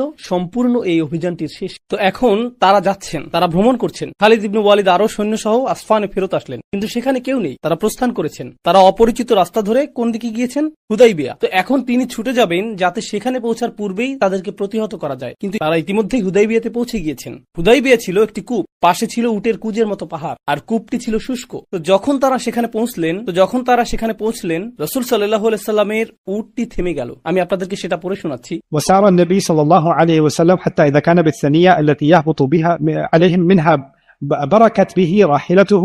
অর্থাৎ নবীজির উটটি অনড়ভাবে থেমে গেল হুদাইবিয়াতে। তাদের পরিকল্পনা হুদাইবিয়া ছিল না, তাদের পরিকল্পনা ছিল মক্কা। পথটি হুদাইবিয়ার মধ্য দিয়ে অগ্রসর হবে, কিন্তু তার উটটি চলা বন্ধ করে দিল। فقال الناس حل حل فألحت. তো মানুষ উটটিকে বলতে থাকলো হাল হাল, কারণ আরবি ভাষায় আপনি পশুদের সাথে কথা বলেন। পশুদের সাথে কথা বলার জন্য আরবিতে শব্দ রয়েছে। কিছু মানুষ বিভিন্নভাবে পশুদের সাথে কথা বলে। আরবি ভাষায় আসলে এর জন্য নির্দিষ্ট শব্দ তালিকাও রয়েছে। عاقي عاقي এই শব্দ দ্বারা আপনি কাকের সাথে কথা বলেন। আপনি যদি এটা সজোরে উচ্চারণ করেন তাহলে এর কারণ বুঝবেন। আকি আকি, তাই না? حيا حلا বলা হয় উটকে ওঠানোর জন্য, حل حل. উঠো ওঠো। তাদের এ ধরনের বিভিন্ন শব্দ রয়েছে। কিভাবে পশুদের সাথে কথা বলতে হয় আমি আসলে এই বিষয়টি কয়েকটি ভিডিও দেখে, কারণ কোরআন এমন শব্দের কথা উল্লেখ করেছে। ينعق بما لا يسمع إلا دعاء ونداء. তাই এই বিষয়ে কিছুটা জেনে নিলাম। ভিন্ন ভিন্ন পশু ভিন্ন ভিন্ন শব্দে সাড়া দেয়। একজন রাখাল অথবা এই জাতীয় কোনো শব্দ করতে পারে, আর তখন সবগুলো ভেড়া চলে আসে। কিন্তু অন্য কেউ চেষ্টা করলে তারা আর আসে না। Try again. তো তারা বলল হাল, কিন্তু উটটি সামনে যাচ্ছে না। অনুগত প্রাণী, গৃহপালিত পোষমানা প্রাণী যেমন ঘোড়া অথবা উট, যা সাধারণত প্রভুর আনুগত্য করে থাকে, কখনো কখনো এটা একরোখা হয়ে যায়। আর যখন এটা একরোখা হয়ে যায় তখন এটাকে গাড়ির ট্রান্সমিশন ফেইলিয়ারের মতো মনে হয়। এটা অস্বাভাবিক আচরণ শুরু করে, কথা শুনে না, আমার আদেশ অনুযায়ী এটা সাড়া দিচ্ছে না। আমি এক্সেলেটরে চাপ দিচ্ছি কিন্তু এটা সামনে গুচ্ছে না। কিছু একটা সমস্যা হয়েছে, এটাকে বারবিকিউ করার সময় এসে পড়েছে। So فقالوا خلأت القصوى. কসওয়া হলো রাসূল সাল্লাল্লাহু আলাইহি সাল্লামের উটের নাম। রাসূল সাল্লাল্লাহু আলাইহি সাল্লামের উটের নাম, আর তিনি আসলে এই উটটিকে খুবই পছন্দ করতেন। কসওয়ার সাথে খুবই বন্ধুত্বপূর্ণ সম্পর্ক তার। তো সাহাবীগণ বললেন কসওয়া একরোখা হয়ে গেছে, কসওয়া অস্বাভাবিক আচরণ করছে। خلأت القصوى خلأت القصوى. فقال النبي صلى الله عليه وسلم ما خلأت القصوى. রাসূল সাল্লাল্লাহু আলাইহি সাল্লাম বললেন না না না না না, কসওয়ার কোনো সমস্যা হয়নি, وما ذاك لها بخلق. আর সে এরকম আচরণও করে না, এটা তার চারিত্রিক বৈশিষ্ট্যও না। তো রাসূল সাল্লাল্লাহু আলাইহি সাল্লাম একটি পশুর চারিত্রিক বৈশিষ্ট্যও জানতেন। এরকম নিবিড় ভাবে তিনি পশুটিকে চিনতেন। ولكن حبسها حابس الفيل. বুখারী শরীফের এই হাদিসটি আসলেই চমৎকার। বরং যেই সত্তা হাতিগুলো থামিয়েছিলেন তিনিই তাকেও থামিয়েছেন। কোন হাতি এগুলো? কোন হাতি এগুলো? আব্রাহা বাহিনীর হাতি। আব্রাহা চেয়েছিল সেই হাতিগুলো যাতে এগিয়ে যায় এবং কাবা ঘরকে পিষে ফেলে, কিন্তু হাতিগুলো সামনে চলা বন্ধ করে দেয়। আর নবীজি বলছেন যেই সত্তা সেই হাতিগুলোকে থামিয়েছিলেন তিনিই কসওয়াকেও থামিয়েছেন। এর দ্বারা রাসূল সাল্লাল্লাহু আলাইহি সাল্লামকে আল্লাহ কি বুঝাচ্ছেন? আপনি যদি এখন মক্কায় যান তাহলে যুদ্ধ সংঘটিত হবে। তো ঠিক যেভাবে আল্লাহ হাতিগুলোকে থামিয়ে হারাম শরীফে ঘুরতে যাওয়া সহিংসতা রোধ করেছিলেন, এখনো তিনি কসওয়াকে থামিয়ে দিয়ে সহিংসতা রোধ করছেন। আমরা সামনে এগিয়ে যাব না, আমরা এখানেই তাবু খাটাবো, এটাই ছিল নির্দেশনা। বিষয়টা এতই অসাধারণ যে আল্লাহ কাবা ঘরের পবিত্রতা রক্ষা করলেন সেই হাতি দ্বারা, একই উপায়ে তিনি কাবা ঘরের পবিত্রতা রক্ষা করলেন কসওয়ার দ্বারা, সেই মুহূর্তে তাকে থামিয়ে দেওয়ার মাধ্যমে। ঠিক আছে, তো এখন كنا مع النبي صلى الله عليه وسلم 1400. আমরা রাসূল সাল্লাল্লাহু আলাইহি সাল্লামের সাথে ছিলাম 1400 মানুষ। আল হুদাইবিয়া বীরুন, আর হুদাইবিয়াতে একটি মাত্র কূপ ছিল। فنزحناها فلم نترك فيها قطرة. আমরা এটা থেকে কিছুটা পানি পান করি, ফলে শীঘ্রই এক ফোঁটা পানিও বাকি থাকলো না, এক ফোঁটা পানিও বাকি থাকলো না। فبلغ ذلك النبي صلى الله عليه وسلم. তো এই সংবাদ নবী সাল্লাল্লাহু আলাইহি সাল্লামের কাছে পৌঁছলো। فجلس على شفيره. তো রাসূল সাল্লাল্লাহু আলাইহি সাল্লাম কূপটির মুখে বসলেন। دعا بإناء من ماء فتوضأ. তিনি একটি ছোট পাত্রে পানি চাইলেন এবং সেই পানি দিয়ে তিনি ওযু করলেন। ثم مضمض ودعا ثم صبه فيها. তারপর রাসূল সাল্লাল্লাহু আলাইহি সাল্লাম কুলি করলেন এবং তা কূপে নিক্ষেপ করলেন। فتركناها غير بعيد. তো আমরা এটা থেকে সরে গেলাম এবং খুব একটা দেরি হয়নি। ثم إنها أصدرتنا ما شئنا نحن وركابنا. আর তারপর কূপটি পানিতে উচ্ছ্বসিত হওয়া শুরু করলো, আর আমরা সকলে পান করলাম এবং আমাদের সকলের পশুগুলোও পান করলো। 1400 মানুষ এই পানি পান করলো, আর উট, ঘোড়া যা এই 1400 মানুষের সাথে এসেছিল তারাও পান করলো, কিন্তু পানি আসা বন্ধ হলো। এটা ছিল রাসূল সাল্লাল্লাহু আলাইহি সাল্লামের একটি মুজিজা, আর এটা ছিল ঈমানদারদের ঈমানকে নবরূপে বলিয়ান করার একটা উপায়। যারা এই সময়ে এসেছেন, যাদের ব্যাপারে মুনাফিকরা ধারণা করেছিল যে তারা আত্মঘাতী অভিযানে যাচ্ছেন, কিন্তু তারা এখন এই অনুভব করছেন যে আল্লাহ তাদের পাশে রয়েছেন। আর এখন তারা এই ছোট ছোট মুজিজাগুলো দেখতে পাচ্ছেন, যেমন লাল উটের অধিকারী ব্যক্তিটি, এটাও একটা ছোট মুজিজা। আর তারপর তারা হুদাইবিয়ায় পৌঁছা এবং কূপে পানি প্রবাহিত হওয়া, এটা ছিল আরেকটি ছোট মুজিজা। তো একের পর এক এই মুজিজাগুলো ঘটতে লাগলো। ثم قال صلى الله عليه وسلم والذي نفسي بيده لا يسألوني خطة يعظمون فيها حرمات الله إلا أعطيتهم إياه. রাসূল সাল্লাল্লাহু আলাইহি সাল্লাম এই সময় খুবই অদ্ভুত কথা বললেন। তো এই মুহূর্তে তারা অনুভব করছেন যে আল্লাহর পক্ষ থেকে এই অলৌকিক উপহার এসেছে, শুষ্ক কূপ থেকে পানি উচ্ছ্বসিত হচ্ছে। আর এই মুহূর্তে রাসূল সাল্লাল্লাহু আলাইহি ওয়াসাল্লাম বললেন, আমি সেই সত্তার শপথ করছি যার হাতে আমার প্রাণ, অর্থাৎ আমি আল্লাহর শপথ করে বলছি, আল্লাহর নির্ধারিত পবিত্র বিষয়গুলোর লঙ্ঘন করো না। এরকম কিছু যদি তারা আমার কাছ থেকে চায়, আমি তাদেরকে তা দিব। এখন বিষয়টা পুনরায় শুনুন, আমি নিজের ভাষায় বলছি। তারা যা খুশি আমার কাছে চাইবে আর আমি তাদেরকে তাই দিব, যদি সেটা হারাম কিছু না হয়। সহজ কথায় বললাম, যদি হারাম কিছু না হয় আমি তাদেরকে তা দিব। এখানে তারা কারা? এটা কুরাইশ। কিন্তু এই মুহূর্তে কেউ জানতো না যে একটা আপোষ মীমাংসা হবে, কেউ জানতো না যে তারা কোনো কিছু চাইবে। প্রকৃতপক্ষে কুরাইশরা কখনোই কিছু চায়নি, তারা শুধুই মুসলিমদের হত্যা করতে চেয়েছে। কিন্তু তিনি ইতিমধ্যে জানতে পেরেছেন যে তারা কিছু চাইবে, তারা কোনো কিছু চাইবে। আর তিনি এমন কিছু বলছেন যা ওই মুহূর্তে কোনো সাহাবী বুঝতে পারেননি। তারা যাই চাইবে, যতক্ষণ পর্যন্ত তা দ্বারা আল্লাহর নির্ধারিত পবিত্র বিষয়গুলো লঙ্ঘিত না হয়, আমি তাদেরকে তা দিব, আমি তাদেরকে তা দিব। আর এই মুহূর্তে যখন সাহাবীগণ ইমানে পরিপূর্ণ ছিলেন কূপের এই মুজিজার কারণে, এখনই তারা এমন কিছু শুনলেন যা অবশেষে তাদের ইমানকে পরীক্ষার সম্মুখীন করবে। অবশেষে যখন সময় আসবে এবং কুরাইশরা কিছু চাইবে, এটা তাদের রক্তে আগুন ধরিয়ে দিবে। আর এই কথাটি উপকারে আসবে সেই উত্তাপকে প্রশমিত করার জন্য, যাতে বিষয়টা সহ্য করা সহজ হয়। ঠিক আছে, সামনে অগ্রসর হওয়ার আগে আপনারা কেমন বোধ করছেন? এই অংশটি এখন শেষ করতে হবে, কারণ আমাদেরকে আরো অনেক কিছু আলোচনা করতে হবে। তো আমি গোটা বিষয়বস্তুটি পুরোপুরি আলোচনা করতে চাই, যাতে কোনো কিছু বাদ না পড়ে ইনশাআল্লাহ। أن 80 رجلا من أهل مكة هبطوا على رسول الله صلى الله عليه وسلم من جبل التنعيم متسلحين। তো যা ঘটলো তা হলো, তারা তো হুদাইবিয়ায় পৌঁছে গেলেন। যদি তারা হুদাইবিয়া থেকে আধা কিলোমিটার অথবা 1 মাইলের 4 ভাগের 1 ভাগও সামনে যান, তারা নিরাপদ সীমানায় প্রবেশ করবে। যখন তারা নিরাপদ সীমানার মধ্যে প্রবেশ করবেন, তখন আর কি সম্ভব না, তাদেরকে আক্রমণ করা যাবে না। কুরাইশদের মনোভাব এরকম, অবস্থা বেশ গুরুতর, আমাদেরকে এখনই এই সমস্যার সমাধান করতে হবে। একটা বুদ্ধি হলো, যেহেতু তারা সেখানে বসে আছে, তাদের পশুগুলোকে খাবার খাওয়াচ্ছে, হুদাইবিয়াতে রিল্যাক্স করছে, আমরা যদি 80 জন গুপ্তঘাতক পাঠাই, আমরা নিশ্চিত করব যাতে তাদের মুখমণ্ডল ঢাকা থাকে। তারা সেখানে গিয়ে কয়েকজন মুসলিমকে হত্যা করবে এবং কিছুটা বিশৃঙ্খলা এবং সমস্যা তৈরি করবে। তখন পশুগুলো ছড়িয়ে পড়বে এবং এই লোকগুলো ছড়িয়ে পড়বে, আর আমরা তাদেরকে ছত্রভঙ্গ করে দেব। 1400 মানুষকে হত্যার জন্য 80 জন যথেষ্ট না, কিন্তু বিশৃঙ্খলা সৃষ্টি করার জন্য এটা যথেষ্ট। বেসামরিক একটি পরিবেশে যখন বিস্ফোরণ, গোলাগুলি অথবা সহিংসতা ঘটে, তখন সকলে পালাতে শুরু করে, তাই না? এখানে কুরাইশরাও সেই একই ধরনের বিশৃঙ্খলা তৈরি করার চেষ্টা করছে। আর একটি পরিকল্পনা এটাও ছিল যে ভাগ্য যদি সহায় হয়, তাহলে আমরা তাদের নবীকেও হত্যা করতে পারবো। সুতরাং এই দৃষ্টিতে এটা রাসূল সাল্লাল্লাহু আলাইহি ওয়াসাল্লামের বিরুদ্ধে গুপ্ত হত্যার প্রচেষ্টাও ছিল। তো এই মুখোশ পরিহিত 80 জন মানুষ তানাইম পাহাড় থেকে আকস্মিক হুদাইবিয়াতে নেমে আসে, আর তারা যত বেশি সম্ভব সাহাবীদের হত্যা করার চেষ্টা করলো। يريدون غيرة النبي عليه الصلاة والسلام وأصحابه। তারা নবীজি এবং তার সাহাবীদের মধ্যে উত্তেজনা তৈরি করতে চেষ্টা করলো। فأخذهم سلما فاستحياهم। তো হাদিসটি বর্ণনা করছে যে রাসূল সাল্লাল্লাহু আলাইহি ওয়াসাল্লাম তাদের সকলকে আটক করতে সক্ষম হলেন নিরাপদে, অর্থাৎ কেউ আহত হয়নি, না তারা না আমরা। আর তারপর তিনি তাদেরকে চলে যেতে দিলেন, তাদের মুখোশ খুলে নিলেন। কেন তারা মুখ ঢেকে এসেছিল? কারণ না হলে তো সবাই জেনে যাবে যে তারা কুরাইশ বংশের লোক, যেটি কুরাইশদের জন্য সুনামের হানিকর। মানুষ কুরবানির পশু নিয়ে উমরা করতে এসেছে, আর তোমরা তাদেরকে হত্যা করতে চাইছো। মুখোশ পরা অবস্থায় তাদেরকে সাধারণ দস্যুদের মতো দেখাবে, কারণ আরব অঞ্চল এবং দস্যুবৃত্তি ছিল সম্পর্কযুক্ত। সেক্ষেত্রে তারা অপরাধী সাব্যস্ত হতো না, তারা ক্যামেরায় ধরা পড়তো না। কিন্তু এখন তারা সকলেই ক্যামেরায় ধরা পড়লো এবং তাদের সকলকে বেঁধে ফেলা হলো। এরপর রাসূল সাল্লাল্লাহু আলাইহি ওয়াসাল্লাম তাদের অস্ত্রগুলো রেখে দিলেন এবং তাদেরকে মক্কায় ফেরত পাঠালেন। কুরাইশদের সম্মান আগেই প্রশ্নবিদ্ধ হয়েছিল, কিন্তু এখন প্রকৃতপক্ষেই তাদের সুনামের হানি ঘটল। তাদের জন্য এটা খুবই খারাপ অবস্থা তৈরি করল। কুরআনে আল্লাহ এই ঘটনার প্রতি ইঙ্গিত দিয়েছেন, هو الذي كف أيديهم عنكم وأيديكم عنهم ببطن مكة। তিনি সেই সত্তা যিনি তাদের হাতকে তোমাদের কাছে এবং তোমাদের হাতকে তাদের কাছে পৌঁছতে দেননি, মক্কা নগরীর ঠিক মাঝখানে। রাইট, ওকে। এখন মক্কা হলো মূল এলাকা এবং কুরাইশরাও মূল এলাকাতেই ছিল, কিন্তু অন্য আরো কিছু গোত্র ছিল যাদের অবস্থান ছিল মক্কার কাছাকাছি। ঠিক আছে, আমি এক সময় নিউ ইয়র্কে বসবাস করতাম। নিউ ইয়র্কের পাশেই রয়েছে নিউ জার্সি, আর অন্য পাশে রয়েছে কানেটিকেট, তাই না? নিউ ইয়র্কের সাথে সম্পর্কযুক্ত কিছু শহর রয়েছে, আমরা তাদেরকে মানব সভ্যতা হিসেবে বিবেচনা করি। নিউ ইয়র্কের নিজের আভিজাত্যপূর্ণ, আত্মঅহংকারপূর্ণ, শ্রেষ্ঠত্বপূর্ণ একটি ভাবমূর্তি রয়েছে, সেখানে অন্য সকলে বহিরাগত। নিউ ইয়র্কে আপনি যখন বলেন আমি প্রত্যন্ত এলাকায় যাচ্ছি, এর অর্থ আপনি কানেটিকেটে যাচ্ছেন, এর অর্থ আপনি কানেটিকেট যাচ্ছেন। এখানে ধারণাটি হলো মক্কা হলো মূল শহর, কিন্তু বনু খুজা রয়েছে, অন্য আরো গোত্র রয়েছে, তারা আশেপাশের গোত্র। পাশেই রয়েছে তায়েফ, এটি দ্বিতীয় বৃহত্তম শহর। এটা ঠিক নিউ ইয়র্কের মতো না, বরং এটা নিউ জার্সির মতো, এটা এরকম। তো আশেপাশের সেই গোত্রগুলো বিচলিত বিচলিত হতে শুরু করলো। তাদের চিন্তা ছিল কুরাইশরা হয়তো নিজেদের ঠিকই রক্ষা করতে পারবে, কিন্তু আমরা তো এই মুসলিমদের হাত থেকে রেহাই পাবো না ভাই। আমাদের বরং নিজেদের অবস্থা নিজেরাই পর্যবেক্ষণ করা উচিত। আমাদের বরং এই লোকদের সাথে আপোষ মীমাংসা করার চেষ্টা করা উচিত। তারাও জানতে পেরেছিল যে মুসলিমরা হুদাইবিয়াতে পৌঁছে। তো বুদাইল ইবনে ওয়ারাকা সে ছিল বনু খুজাআর সদস্য, যেটি ছিল মক্কার কাছাকাছি একটি গোত্র। সে মক্কার অধিবাসী না, সে কুরাইশ বংশের না। সে এসে মুসলিমদের সাথে যুক্তিসঙ্গতভাবে কিছু কথা বলার চেষ্টা করলো। তো সে রাসূল সাল্লাল্লাহু আলাইহি সাল্লামের সাথে সাক্ষাতের অনুমতি চাইল, আর সে একটি বক্তব্য দিল।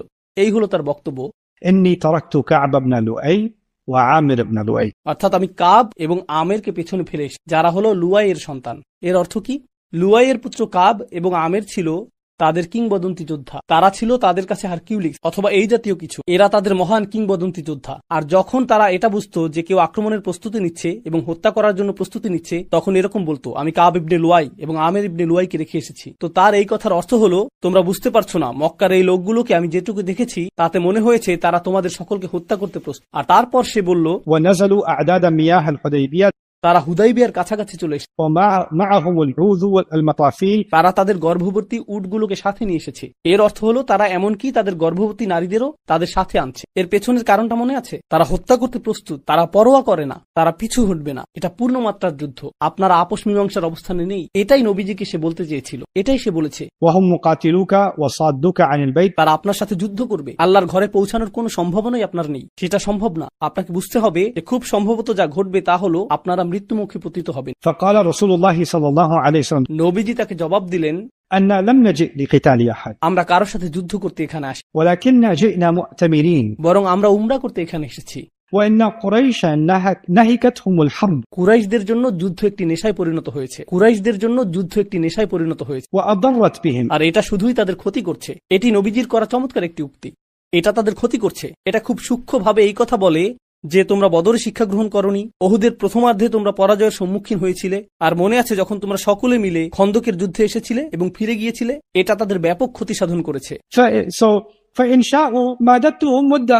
রাসূল সাল্লাল্লাহু আলাইহি সাল্লামের সাহসিকতা লক্ষ্য করুন। তিনি রয়েছেন সিংহের মুখে, আর তিনি বলছেন, তারা যদি চায় আমি তাদেরকে কিছুটা সময় বাড়িয়ে দিতে পারি, আমি তাদেরকে অতিরিক্ত কিছুটা সময় দিব। يحل بيني وبين الناس। অর্থাৎ তারা দূরে থাকতে পারে। তিনি 3 দিন যাবত উমরা করবেন, সেই সময় তারা পাহাড়ে চলে যেতে পারে এবং বারবিকিউ পার্টি করতে পারে। যদি তারা আমার চেহারা দেখতে না চায়, তারা মক্কা থেকে দূরে চলে যেতে পারে। আমি তাদেরকে ব্যাগ গুছানো এবং তাঁবু তৈরির জন্য কিছুটা সময় দিতে পারি, তারা যেতে পারে, এবং এরপর আমি উমরা করব। তিনি দুর্বল অবস্থান থেকে কথা বলছেন না, তিনি ক্ষমতার অবস্থান থেকে কথা বলছেন। আর তারপর তিনি বললেন, فإن أظهر فإن شاءوا যদি তারা দৃঢ়তা প্রদর্শন করতে চায়, فإن شاءوا أن يدخلوا فيما دخل فيه الناس فعلوا। তারা যদি কোনো স্থানে যেতে চায়, যেখানেই তারা যেতে চাইবে, অথবা শহর থেকে দূরেও যেতে চাইলেই সেটা তারা করতে পারে, সেটাই করুক। وإلا فقد جموا। আর তারা যদি তা না করতে চায়, وإنهم أبوا، যদি তারা প্রত্যাখ্যান করে, ফাওয়াল্লাযী নাফসি বিয়াদিহি, আমি সেই সত্তার শপথ করছি যার হাতে আমার প্রাণ, لأقاتلنهم على أمري هذا حتى تنفرد سالفتي ولينفذن الله أمره। এই মিশন বাস্তবায়নে আমি তাদের বিরুদ্ধে যুদ্ধ করে যাব যতক্ষণ পর্যন্ত না এটা, এই বর্ণনা ভঙ্গিটি আগেও এসেছে, যতক্ষণ পর্যন্ত না এটি বিচ্ছিন্ন হয়ে যাবে, অথবা আল্লাহ নিজে এই মিশনটা বাস্তবায়িত করবে। হয় আমার সাথে তোমাদের বোঝাপড়া করতে হবে, না হলে তোমরা হয়তো স্বয়ং আল্লাহর পক্ষ হতে নেমে আসা আযাবের মোকাবেলা করতে হবে। কিন্তু এটাই ঘটবে। এটাই ছিল সে আপোষ চেষ্টার জবাব। তো সে একথা শুনলো এবং বলল, سأبلغهم ما تقول। সে বলল, ঠিক আছে, আপনি যা বলেছেন তা আমি তাদেরকে বলবো। সে কুরাইশ বংশের না, সে খুজা গোত্রের সদস্য। কিন্তু নবীজি যা বলেছেন, সে কাকে গিয়ে বলবে? কুরাইশদেরকে। قال فانطلق حتى أتى قريش। তো সে কুরাইশদের কাছে গেল। قال إنا قد جئناكم من هذا الرجل। সে বলল, আমি এই লোকের সাথে কথা বলে তোমাদের কাছে এসেছি। এই লোক বলতে সে কাকে বোঝাচ্ছে? রাসূল সাল্লাল্লাহু আলাইহি সাল্লাম। وسمعناه يقول قولا আমি তাকে বলতে শুনেছি, فإن شئتم أن نعرضه عليكم فعلنا। সে বলল, যদি তোমরা জানতে চাও যে সে কি বলেছে তাহলে আমি বলবো। সে বলছে, দেখো, এটা আমার বিষয় না, এটা তোমাদের এবং মুহাম্মাদের মধ্যকার বিষয়। আমি শুধু নিজে থেকে পরিস্থিতি বোঝার চেষ্টা করেছি, কিন্তু তিনি আমাকে কিছু বিষয় বলেছেন, যদিও এটা আমার বিষয় না। তোমরা যদি জানতে চাও আমি তোমাদেরকে বলতে পারি। فقال سفهاؤهم لا حاجة لنا أن تخبرنا عنه بشيء। মক্কার কিছু নির্বোধ লোক বলল, তার সম্পর্কে বলার জন্য তোমাকে আমাদের প্রয়োজন নেই। সে কি বলেছে আর না বলেছে এতে কিছু যায় আসে না। وقال ذو الرأي منهم তাদের মধ্যকার বুদ্ধিমান লোকেরা, রাজনীতিবিদেরা বলল, هاتي ما سمعته يقول। বলো সে কি বলেছে। তাদের মধ্যে রাগান্বিত কিছু লোক বলল, সে কি বলেছে তা আমরা জানতে চাই না। আর অন্যরা বলল, না না না, আসো শুনি। سمعته يقول كذا وكذا فحدثهم بما قال النبي صلى الله عليه وسلم। তো সে তাদেরকে রাসূল সাল্লাল্লাহু আলাইহি সাল্লামের বক্তব্যগুলো বলল। কুরাইশরা এখন জানলো যে নবীজি বিষয়টাকে হালকাভাবে নিচ্ছেন না। তিনি এখানে আপোষ করতে আসেননি, তিনি খালি হাতে ফেরত যাবেন না। ওকে, কুরাইশদের কিন্তু এখনো বেশ আত্ম অহংকার অবশিষ্ট ছিল। তারা রাসূল সাল্লাল্লাহু আলাইহি সাল্লামকে মক্কায় প্রবেশ করতে দিবে না। তারা রাসূল সাল্লাল্লাহু আলাইহি সাল্লামকে মক্কায় প্রবেশ করতে দিবে না। আর তারা তার সাথে সরাসরি কথা বলার মর্যাদাটুকু প্রদর্শন করতে চায়। তারা এখনো সরাসরি তার সাথে কথা বলবে না। তারা এখনো করণীয় নিয়ে চিন্তা করছে। আর উরওয়া ইবনে মাসউদ আস-সাফাকি, সাকিফ হলো তায়েফের একটি গোত্রের নাম, পাশের শহর। Right? সে বলল, আমি গিয়ে মুসলিমদের সাথে কথা বলবো। আর এতে কুরাইশদের কোনো সমস্যা নেই, কারণ তাদের তো মুখ দেখাতে হচ্ছে না, তাদেরকে সরাসরি কথা বলতে হবে না। তারা তায়েফের একজন অধিবাসীকে পাঠালো তার সাথে কথা বলার জন্য। তো উরওয়া গেল রাসূল সাল্লাল্লাহু আলাইহি সাল্লামের। আর উরওয়া ছিল মাল্টি মিলিয়নিয়ার, সে খুবই ধনী ব্যক্তি। অতীতে এক সময় তার কিছু ঋণের প্রয়োজন হয়েছিল, তখন সে আবু বকর রাদিয়াল্লাহু তাআলা আনহুর কাছ থেকে অর্থ ঋণ নিয়ে, যেটা ধারণা দিচ্ছে যে আবু বকর রাদিয়াল্লাহু তাআলা আনহুর কি পরিমাণ অর্থ ছিল। কারণ সমৃদ্ধশালী শহর তায়েফের একজন নেতা যদি আবু বকরের কাছ থেকে অর্থ ধার নেয়, সেটা তো 2000 টাকা হবে। Okay, so মোটা অঙ্কের টাকা সে ধার নিয়েছিল, আর সেটা সে পরিশোধ করেনি। সে এটা পরিশোধ করেনি, পরে এই বিষয়টা আসবে। قال عروة عند ذلك أي محمد. তো উরওয়া সে একজন রাজনীতিবিদ, তার শহরের সে বড় কিছু, সে ভিআইপির মতো কথা বলছে। সে রাসূল সাল্লাল্লাহু আলাইহি সাল্লামকে দেখছে, সে এমন ভাবে কথা বলবে না যাতে সম্মান প্রকাশ পায়। সে বলল, এই মুহাম্মদ, এভাবেই সে তার সাথে কথা বলল। أرأيت إن استأصلت أمر قومك هل سمعت بأحد من العرب اجتاح أهله قبلك. তুমি কি আসলেই মনে করো যে তুমি তোমার নিজের লোকদের উচ্ছেদ করবে?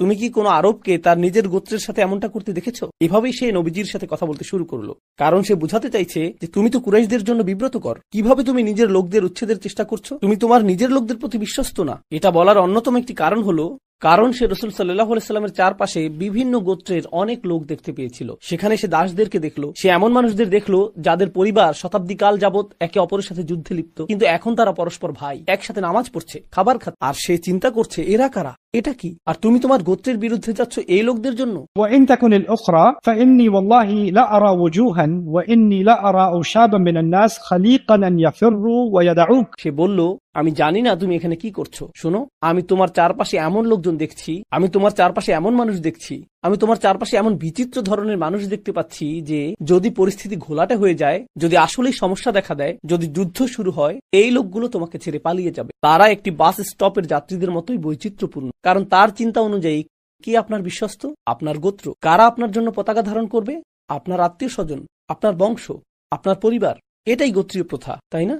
এই লোকগুলো এসেছে ভিন্ন ভিন্ন জাতি থেকে, ভিন্ন ভিন্ন গোত্র থেকে, এমনকি কারো কারো আগের ধর্মও ছিল ভিন্ন ভিন্ন, তাদের সকলের ইতিহাস ভিন্ন। তারা কেউ কেউ দীর্ঘ সময় ধরে একে অপরকে পছন্দ করতো না, কেউ কেউ আগে একে অপরের বিপরীতে যুদ্ধ করেছে, আর এখন তারা তোমার পাশে বসে আছে। তারা তোমার প্রতি বিশ্বস্ত হবে না। সে বুঝতে পারেনি যে ইসলাম মানুষের মাঝে কি ঘটায়, সে এটা কখনো দেখেনি। হাজার হাজার বছর ধরে আরবরা এটা দেখেনি, কোন জাতি এটা দেখেনি। প্রত্যেকেই তার নিজের লোকদের প্রতি বিশ্বস্ত। আর প্রথমবারের মতো এই মানুষগুলো হাজার বছরের গোত্রীয় ইতিহাস ভুলে গেলেন, আর যে বিষয়টা তাদের সম্পর্কযুক্ত করেছে তা রক্তের বন্ধনের চাইতেও অনেক বেশি শক্তিশালী। এটাই ইসলাম। এই বিষয়টা সে উপলব্ধি করতে পারেনি, এটা তার মাথায় আসছিল না, সে এটা বুঝতে পারেনি। তো যখন সে এটা বলল, قال له أبو بكر الصديق. আবু বকর আর সিদ্দিক কথা বললেন। তার বক্তব্যটা আমি এখানে উল্লেখ করব না, কিন্তু তিনি আসলেই অপমানজনক কথা বললেন। তিনি তার স্বভাবের বাইরে গিয়ে একটা কথা বললেন। Okay. তিনি এটা বললেন, এখানে উপস্থিতির মধ্যে কয়েকজন শিশু দেখতে পাচ্ছি, আর এটা একটা মসজিদ, তাই মসজিদের সামনেও আমি কথাটা বলবো না। কিন্তু যদি এটা বলতাম, এটা অস্পষ্ট করে দেওয়ার মতো কথা, যেমন আর এটা ছিলেন أبو بكر الصديق. সবচেয়ে চমৎকার, সবচেয়ে শান্ত, সবচেয়ে ভদ্র সাহাবী। আর তিনি শুনলেন এই লোকটি রাসূল সাল্লাল্লাহু আলাইহি সাল্লামের সাথে এইভাবে কথা বলছে। এই লোকগুলো তোমাকে অনুসরণ করবে, তোমার জন্য দুঃখ হয়। তখন আবু বকর বলে ফেললেন, আর তার অবস্থা, أنحن نفر عنه وندعه. আমরা তাকে ত্যাগ করব, আমরা তাকে ছেড়ে পালিয়ে যাব। রাগান্বিত হয়ে আবু বকর সিদ্দিক এটাই বলে। فقال من ذا. উরওয়া বলল, এই কথাটা কে বলল? কারণ চারপাশে তো ভিড় ছিল, তাই না? তাই সে দেখতে পায়নি যে কথাটা কে বলেছে। সে বলল, এই কথাটা কে বলেছে? ক্বালু আবু বকর। তারা বলল, আবু বকর এই কথা বলেছে। কারণ অন্য সকলের অবস্থাও এরকম যে أبو بكر.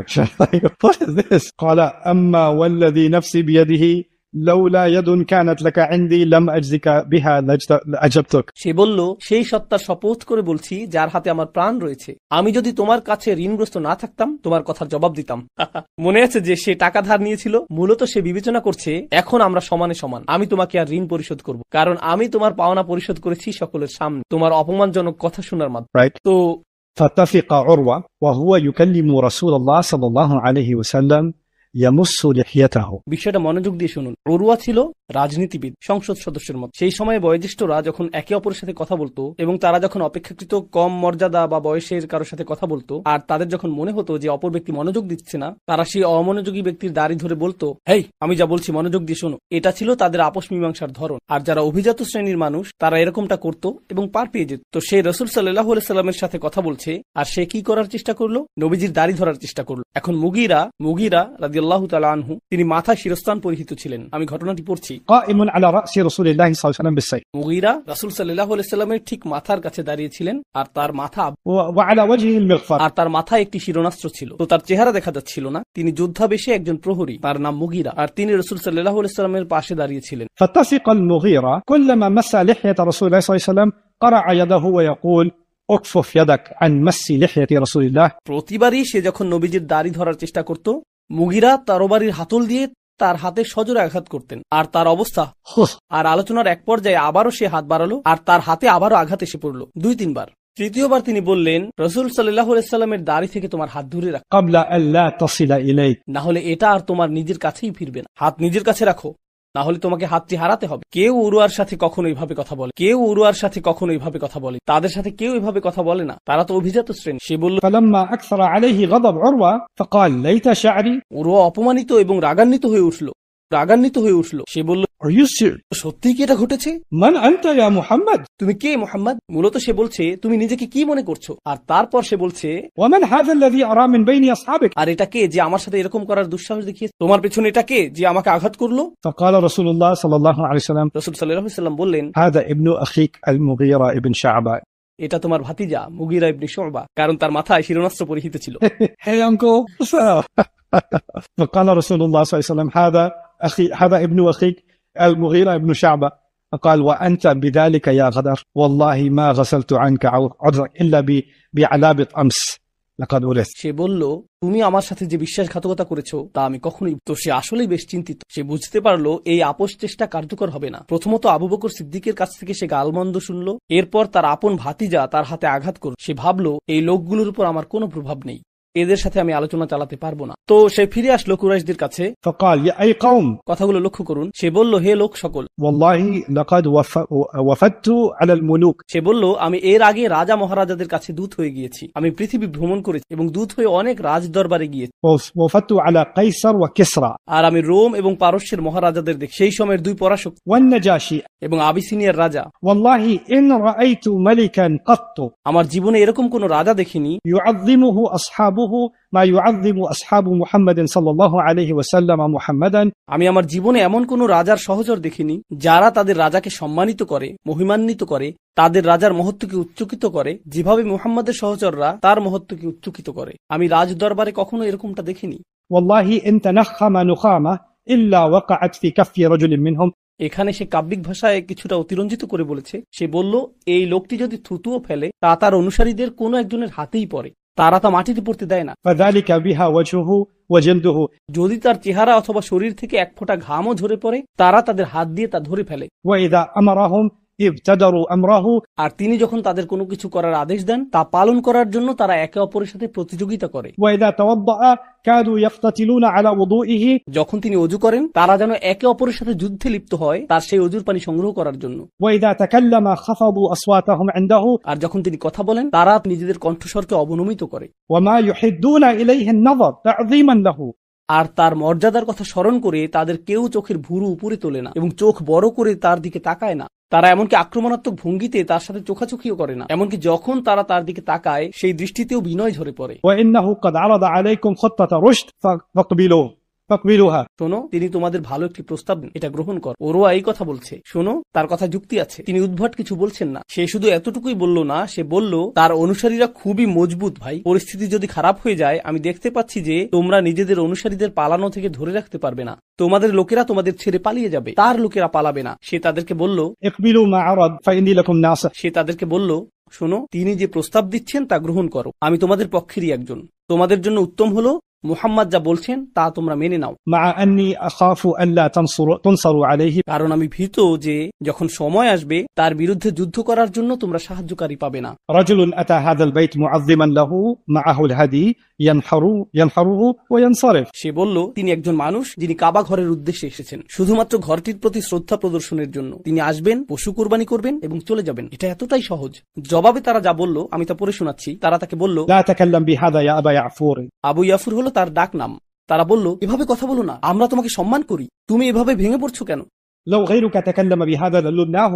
যদি অন্য কেউ এরকম কথা বলতো আমরা তার সাথে ভিন্ন আচরণ করতাম। আমরা তোমাকে সম্মান করি, কিভাবে তুমি এরকম কথা বলছো? ولكن نرده عن البيت في عامنا هذا ويرجع إلى قابل. তারা বলল ঠিক আছে ভালো কথা, সে এই বছর আসতে পারবে না, কিন্তু পরবর্তী বছর হয়তো আমরা তাকে আসতে দিব। তো কুরাইশ ইতিমধ্যে দুর্বল হতে শুরু করেছে, তাই না? কারণ প্রথমে তারা বলেছিল যে আমরা আপনাকে কাবা ঘর দেখতে দিব না, তারা আপনার বিরুদ্ধে যুদ্ধ করবে, তারা আপনাকে হত্যা করবে, তারা তরবারিতে ধার দিচ্ছিল, তাদের নারী ও শিশুরা মারা যেতেও প্রস্তুত। আর এখন তারা বলছে এই বছর না, পরের বছর। তো তাদের দুর্বলতা প্রকাশিত হতে শুরু করলো, তাদের অক্ষমতা প্রকাশিত হতে শুরু করলো। তো এ পর্যন্ত আমি আপনাদের সাথে আলোচনা করেছি দুজন ব্যক্তি সম্পর্কে যারা রাসূল সাল্লাল্লাহু আলাইহি ওয়াসাল্লামের সাথে আপোষ মীমাংসা করতে এসেছিল। তাদের কেউই মক্কার অধিবাসী ছিল না। তাদের প্রথম জন্য এসেছিল খুজাআ গোত্র থেকে বুদাইল অথবা বাদিল। তারপর দ্বিতীয় ব্যক্তি উরওয়া ছিল তায়েফ শহরের অভিজাত নেতৃবৃন্দের অন্যতম, তার গোত্রের নাম সাকিফ। তো সে আসলো এবং আমরা দেখেছি যে তার আপোষ চেষ্টাও ব্যর্থ হয়েছিল। আর আলোচনার শেষে যদিও সে কিছুটা অপমানিত হয়ে সে স্থান ত্যাগ করেছিল, তবে মুসলিমদের ঐক্য এবং রাসূল সাল্লাল্লাহু আলাইহি ওয়াসাল্লামের প্রতি তাদের সম্মান দেখে সে অত্যন্ত অভিভূত হয়েছিল। তো সে এটা কুরাইশদের সামনে উপস্থাপন করে এবং তাদেরকে জানায় যে এই লোকগুলোকে দমন করার মতো তোমাদের কাছে কিছুই নেই। তারা অনেক বেশি ঐক্যবদ্ধ, অনেক বেশি শক্তিশালী এবং তাদের নেতার প্রতি অনেক বেশি বিশ্বস্ত, যা তোমরা কল্পনাও করতে পারবে না। তোমাদের জন্য উত্তম হবে তাদেরকে নীরবে উমরা সম্পন্ন করতে দাও এবং চলে যেতে দাও। কিন্তু তারা তার উপদেশ অগ্রাহ্য করল। তৃতীয় যে বিষয়টি ঘটেছিল তা হল রাসূল সাল্লাল্লাহু আলাইহি সাল্লাম মদিনার স্থানীয় কাউকে পাঠানোর কথা ভেবেছিলেন, কারণ মূলত কুরাইশদের সমস্যা ছিল মক্কাবাসীদের সাথে, মক্কাবাসী মুহাজিরদের সাথে। তো মদিনার স্থানীয় কোনো মুসলিমকে পাঠালে বিষয়টা হয়তো নিরপেক্ষ থাকবে এবং তারা হয়তো তার সাথে কথা বলতে আগ্রহী হবে। তো খিরাস ইবনে উমাইয়া খুজাইকে পাঠানো হলো, আর মক্কাবাসীরা তাকে চিনতে পারলো এবং তাকে মারধর করলো। আর খুজাআ গোত্রের একজনও চিনতে পারলো যে সে তাদের গোত্রের লোক, আর তৎক্ষণাৎ সে তাকে ছাড়িয়ে দিল। সে মূলত মদিনার অধিবাসী ছিল না, সে খুজাআ গোত্রের লোক। তো সে ছাড়া পেয়ে গেল এবং ফিরে আসলো, অর্থাৎ কোনো কথোপকথন হয়নি। তো ইতিমধ্যে বাইরে থেকে দুটি প্রচেষ্টা হয়েছে এবং মুসলিমদের পক্ষ থেকে একটি প্রচেষ্টা হয়েছে, কিন্তু আলোচনা অগ্রসর হয়নি। তারপর যা ঘটল তা হলো অন্য আরেকটি পক্ষ, একটি পক্ষ ছিল তায়েফ, খুজাআ ইত্যাদি, অন্য আরেকটি পক্ষ হলো প্রতিবেশী বনু কিনানাহ গোত্র। তাদের বড় নেতাদের একজন হলো হুলাইস। এখানে অনেকগুলো নাম এসে পড়েছে, কিন্তু কিছু কিছু নাম মনে রাখাটা গুরুত্বপূর্ণ, আর এই নামটিও বেশ গুরুত্বপূর্ণ। তার নাম ছিল হুলাইস। আর হুলাইস সম্পর্কে যে বিষয়টা জেনে রাখা জরুরি তা হলো কাবার প্রতি তার সম্মান ছিল অত্যাধিক। সে একজন ধর্মপরায়ণ মানুষ। কেউ হয়তো মূর্তি পূজারী হতে পারে, সে ইসলাম বিশ্বাস না করতে পারে, কিন্তু তারপরেও সে ধর্মপরায়ণ হতে পারে। হুলাইসের ধর্মপরায়ণতার বহিঃপ্রকাশ ছিল এই যে কাবার প্রতি এবং কাবার আচার অনুষ্ঠানের প্রতি তার অগাধ সম্মান ছিল। কাবার এই সকল আচার অনুষ্ঠানের প্রসঙ্গে আপনারা জেনে রাখা উচিত যে এমনকি অমুসলিমরা তাদের শিরক মিশ্রিত যে উপাসনা করত, সেই উপাসনাগুলোর অনেকগুলোই ছিল হাজার হাজার বছর আগে ইব্রাহিম আলাইহিস সালাম যে শিক্ষা দিয়েছিলেন তারই বিকৃত রূপ। এটা শুধু অনেকগুলো রূপান্তরের মধ্য দিয়ে গিয়েছে এবং পরিণামবশত এটা শিরকি রূপ ধারণ করেছে। কিন্তু এর মধ্যে কিছু কিছু বিষয় তখনও ছিল অকৃত্রিম, যেমন তারা তাওয়াফ করত, আর তাওয়াফ করার শিক্ষা ইব্রাহিম আলাইহিস সালামকে আল্লাহই দিয়েছিলেন। আত-তাইফিনা ওয়াল আকিফিনা ওয়ার রুকআইস সুজুদ। কুরাইশরা তখনও পশু কুরবানি করত, আর আল্লাহ ইব্রাহিম আলাইহিস সালামকে পশু কুরবানির শিক্ষা দিয়েছিলেন। যদিও তারা অনেক শিরকি কাজ করত, কিন্তু আপনি যদি শিরকের আবরণগুলো ছড়িয়ে ফেলতে থাকেন, এর পেছনে তখনও ইব্রাহিম আলাইহিস সালামের ধর্মের কিছু অবশিষ্টাংশ বাকি থেকে গিয়েছিল, আর সেই কাজগুলোর অংশবিশেষ ইসলামেও পালিত হয়। মুসলিমগণ কুরবানির জন্য পশু নিয়ে এসেছিলেন, মুশরিকরাও কুরবানির উদ্দেশ্যে পশু নিয়ে আসত। এই মিলটা কেন? কারণ আমরা ইব্রাহিম আলাইহিস সালামের রেখে যাওয়া আদর্শকে পুনরুদ্ধার করছি, আর মুশরিকদের মাঝে সেই আদর্শের ছিটে ফোটা কিছু অংশ বর্তমান ছিল যা তারা তখনও পালন করছিল এবং এর সাথে তাদের দূষিত কাজগুলোরও মিশ্রণ ঘটাচ্ছিল। তো কাবার প্রতি হুলাইসের সম্মান ছিল অত্যাধিক। কোরবানির জন্য আনিত পশুর প্রতি তার ভক্তি শ্রদ্ধা ছিল অনেক বেশি। রাসূল সাল্লাল্লাহু আলাইহি সাল্লাম দূর থেকে তাকে আসতে দেখলেন, আর তিনি জানতেন যে বনু কিনানার লোকেরা বেশি ধর্মপরায়ণ হয়ে থাকে। فقال رجل من بني كنانة دعوني آتيه।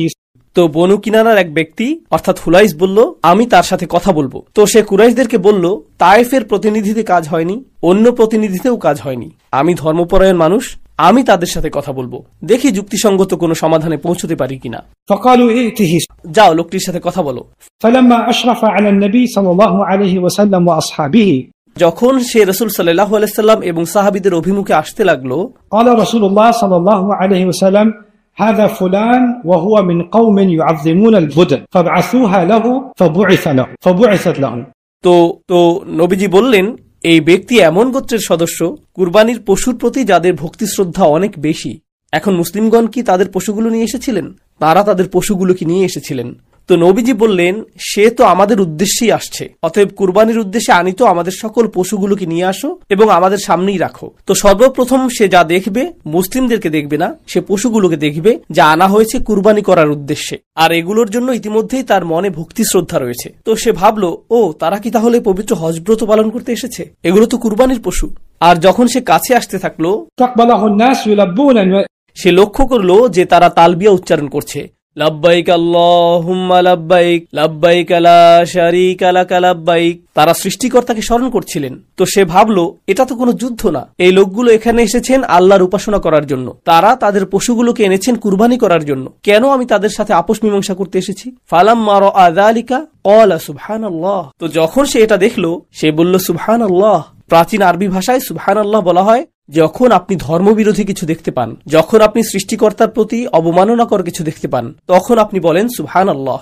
তো যখন সে বলল সুবহানাল্লাহ, এর দ্বারা সে বুঝালো যে আল্লাহ রক্ষা করুন। এই লোকগুলোকে কাবা ঘরে যেতে বাধা দেওয়াটা যুক্তিসঙ্গত না, এটা অন্যায়। এই লোকগুলোর এখানে পড়ে থাকার কথা না, তাদের কাবায় প্রবেশের অধিকার রয়েছে। সে কিন্তু আপোষ মীমাংসা করার জন্য এখনো এসে পৌঁছায়নি, কিন্তু এর আগেই সে মুসলিমদের প্রতি সহানুভূতিশীল হয়ে গেল। লোকটি ছিল কিনানা গোত্রের, তার নাম হুলাইস। যখন সে কুরাইশদের কাছে ফিরে গেল, সে বলল, আমি কুরবানির পশু দেখেছি যেগুলো ইতিমধ্যেই কুরবানির জন্য চিহ্নিত করা হয়েছে। এটা পবিত্র হজ যাত্রা, কিভাবে তোমরা এটাকে বাধাগ্রস্ত করছো? ফালাম্মা আরা আন ইউসাদ্দু আনিল বাইত, আমার দৃষ্টিতে তাদেরকে কাবা ঘরে প্রবেশে বাধা দেওয়া অনুচিত। এটা ধর্মদ্রোহ, এটা ধর্মের প্রতি অবমাননা, এটা ধর্মের প্রতি অপমান, এটা ধর্মের বিরুদ্ধে একটা অপরাধ। যদিও সে মুসলিম না, সে কাবা ঘরের পবিত্রতায় বিশ্বাস করে, সে পশু কুরবানির প্রথাটিকে বিশ্বাস করে। তো এর ভিত্তিতে এমনকি তার নিজ ধর্মের দৃষ্টিকোণ থেকেও এটা ধর্মের বিরুদ্ধে একটা অপরাধ, এটা একটা আধ্যাত্মিক অপরাধ। তো তারা তাকে বলল, ইজলিস ফাইন্নামা আনতাল আরাবী লা ইলমা লাক। তারা বলল, বসে থাকো, তুমি একজন বেদুইন মাত্র, তুমি তো কিছুই জানো না। তারা তাকে মূলত অপমানিত করলো। হুলাইস রেগে গেল, সে কুরাইশদের প্রতিবেশী গোত্রের লোক, আর এখন সে রাগান্বিত।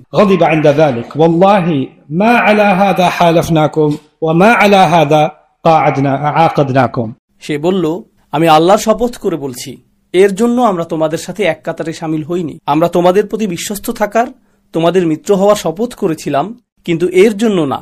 অর্থাৎ তোমাদের প্রতি বিশ্বস্ত থাকার আমাদের মূল ভিত্তিটি হলো তোমরা কাবার তত্ত্বাবধান করবে, আর তোমরা মানুষকে কাবা ঘরে প্রবেশের অধিকার প্রদান করবে যখন তারা ধর্মীয় প্রয়োজনে এখানে আসবে। তোমরা এই মানুষগুলোকে তাদের ধর্মীয় অধিকার থেকে বঞ্চিত করছো। এটা তোমাদের এবং আমাদের মধ্যকার চুক্তির লঙ্ঘন। মূলত তার নিজের মতো করে সে এটাই বলতে চাইছে, তোমরা এবং বনু কিনানা, যারা কুরাইশদের কাছের প্রতিবেশী গোত্র, আমাদের মধ্যকার মৈত্রী চুক্তিটি ভঙ্গ হয়ে গিয়েছে, তোমাদের সাথে আমরা সম্পর্ক ছিন্ন করছি। তো কুরাইশদের জন্য এটা একটা আঘাত ছিল।